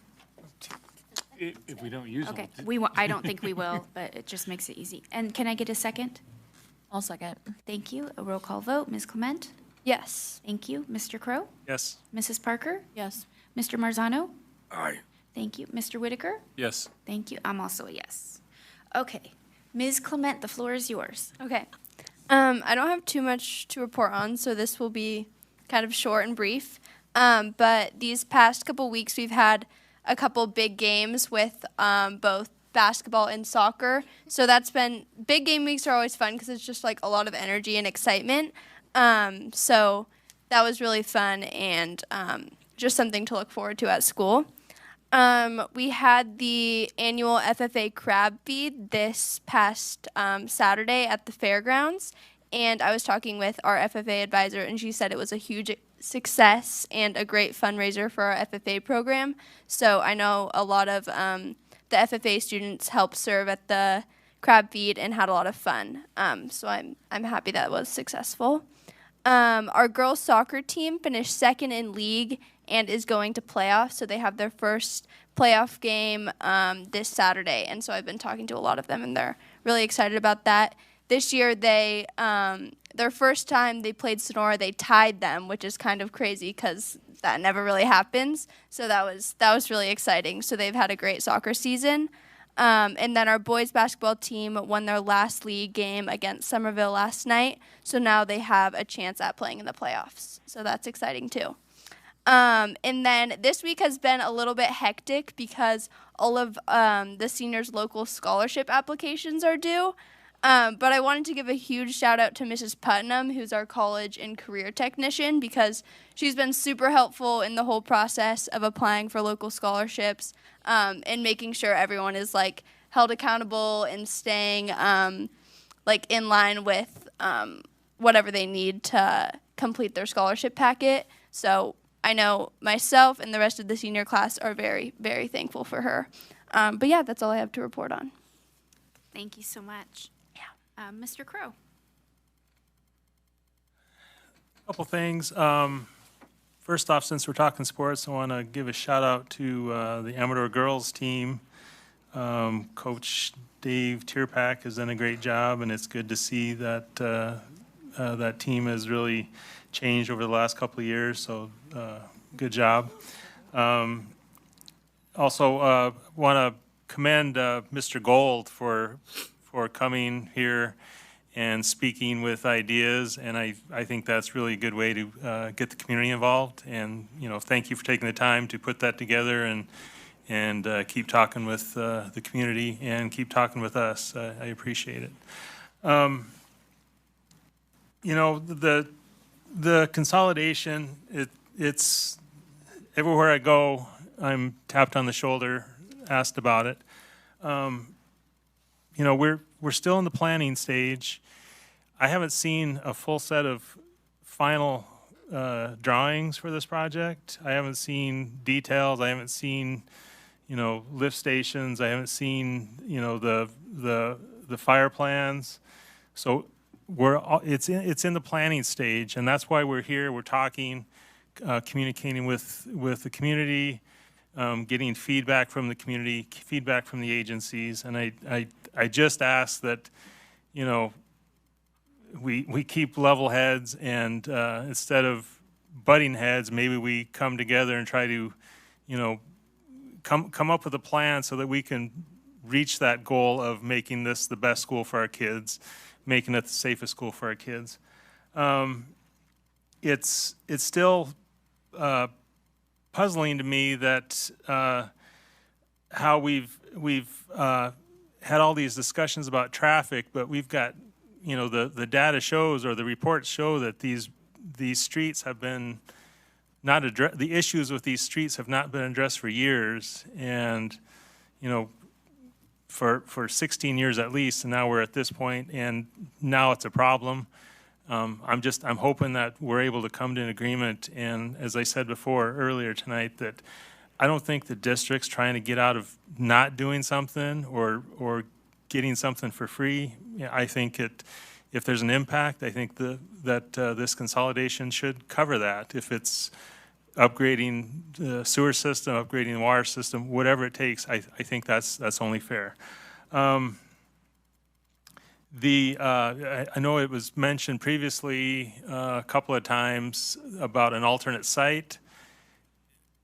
You know, I haven't seen anything as far as numbers, but just in what I've looked at, if you find a completely new alternate site, completely new infrastructure, you're looking at over $100 million just for one site. We're trying, I think what we had with consolidation is roughly $80 million for all the sites to bring them up to the standards. So I'm not sure how that's even feasible. I don't think it was even addressed in the EIR, because that would take it down another path, probably spending more money, spending more time having discussions, and probably getting more requests to approve billing to discuss, to approve discussions that are going to probably not be as efficient as we want to be. I do like the idea of the Wicklow Way looked at. I would like to find out when the last time there was a traffic study done on that road. The last meeting last week, they said it was close to the 10,000 vehicles a day.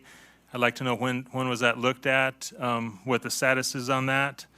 I was wondering what grants have been looked at to cover the cost for that Wicklow Way road. Regarding another thing regarding traffic, every school has issues with traffic.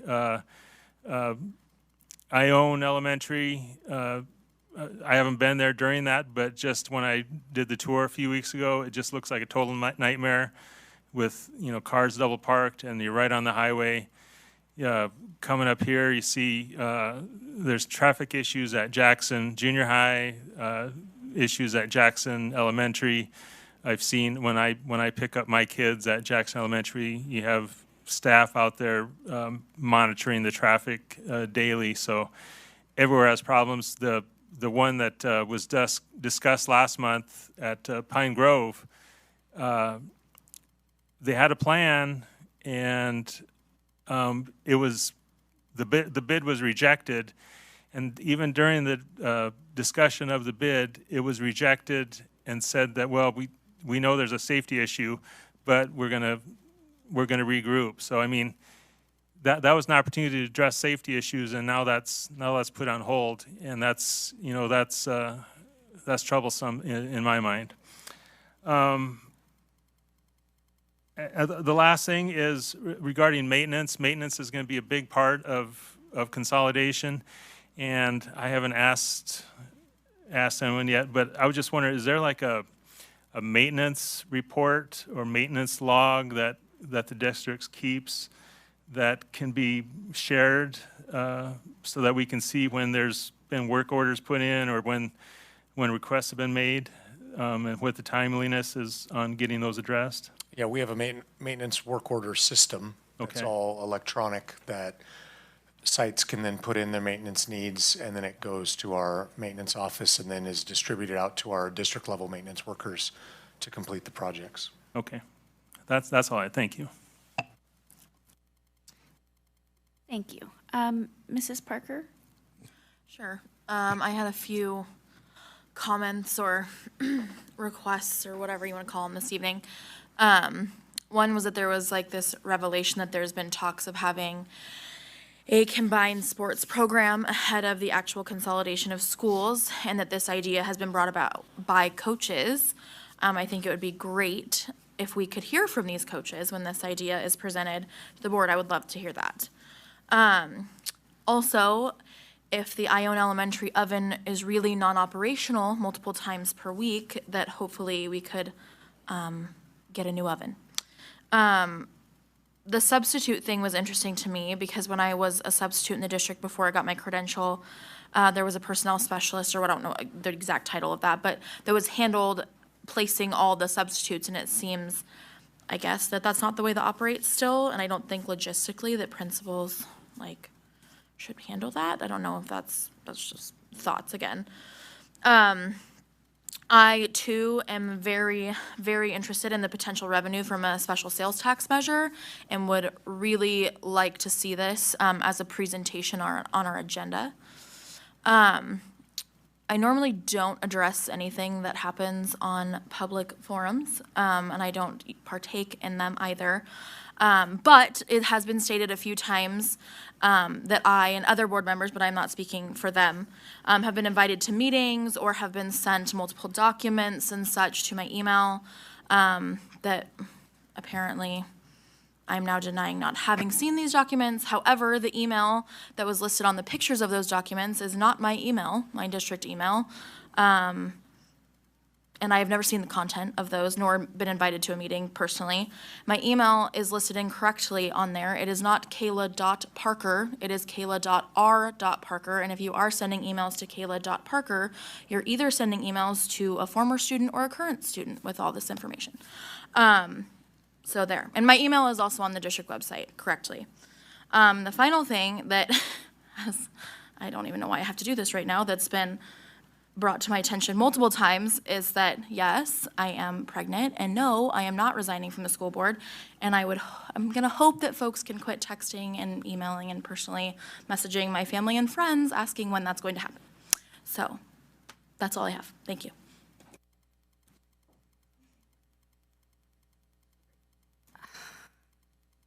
Wow. Mr. Marzano, did you have a board member report? I did it. It's not as, like always, it's not as good as my fellow board members, but I too wanted to applaud Mr. Cody Gold with his work that he's been putting into this so far. Kind of falls back to the don't come to somebody with a problem without a solution. And I really admire and appreciate that. Thank you. I also want to really just say that I pretend to be a football coach now and again, and I always go by what legacy do we, whether it's young men, adults, board members, community members, whoever it may be, what legacy do we want to leave? And then also, we must do better. That never stops ringing in my head. So, thank you. Thank you, Mr. Marzano. Mr. Whitaker? I have a short report. I visited Amador High School on January 19th, where I toured the new Wellness Center and heard how well it is being received by both students and staff. Many things are offered to students. I also visited a few classrooms and observed students engaged on task. And again, I want to applaud Amador girls basketball for their fine season, going 10-0. Something to be proud of. Thank you, Mr. Whitaker.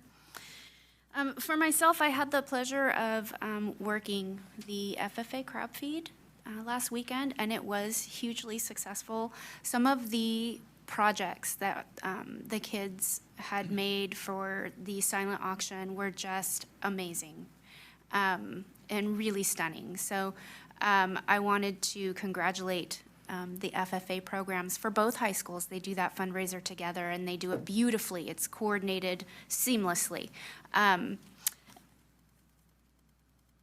I also have to second Mr. Marzano's comment that the formatting of the LCAP is just a huge improvement. It makes the good things really easy to find. I mean, what more can you ask for? I just have to share with you guys that in this report, we have, from last year's high school graduating class, 58% of Argonauts graduating seniors are in either a 2-year or a 4-year college currently. And for Amador, 77.5% of their graduating seniors. So you guys, that is crazy. Hi, I can't believe those numbers. That is actually stunning. So congratulations to the teachers in the programs and the parents. Thank God for the parents who are making this happen, getting those kids off to the next step. I mean, that is incredible. And on that note, I would like to advise that our next meeting, regular meeting, is Wednesday, March 6, 2024, tentatively scheduled to be held at the Amador County Administration Building here in Jackson. Open session will start at 6:30 p.m. We are adjourned.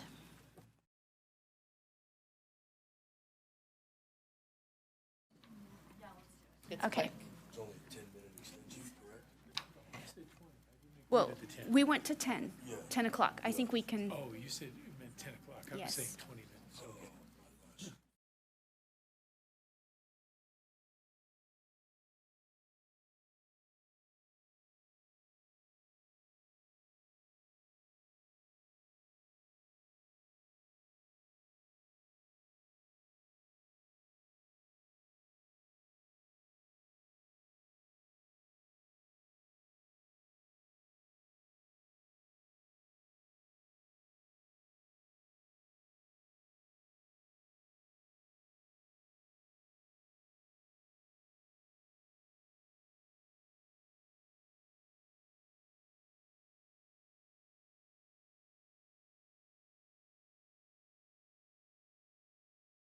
Members are in attendance. Dr. Gibson, are there any deletions or corrections to the agenda? No. Okay, and do we have any presentations or recognitions? No. Okay, and I know Mrs. Crow is not here. Is Ms. Matheson? No. Okay. Did anybody want to make a public comment on non-agenda items? I do not have any public comment cards. Okay. We are to the consent agenda, very short consent agenda. Are there any questions on the county's consent agenda? No. Okay, if there are no questions, I would ask for a motion to approve. I move to approve item 8, consent agenda. I'll second. Thank you. Roll call vote. Mr. Crow? Yes. Mrs. Parker? Yes. Mr. Marzano?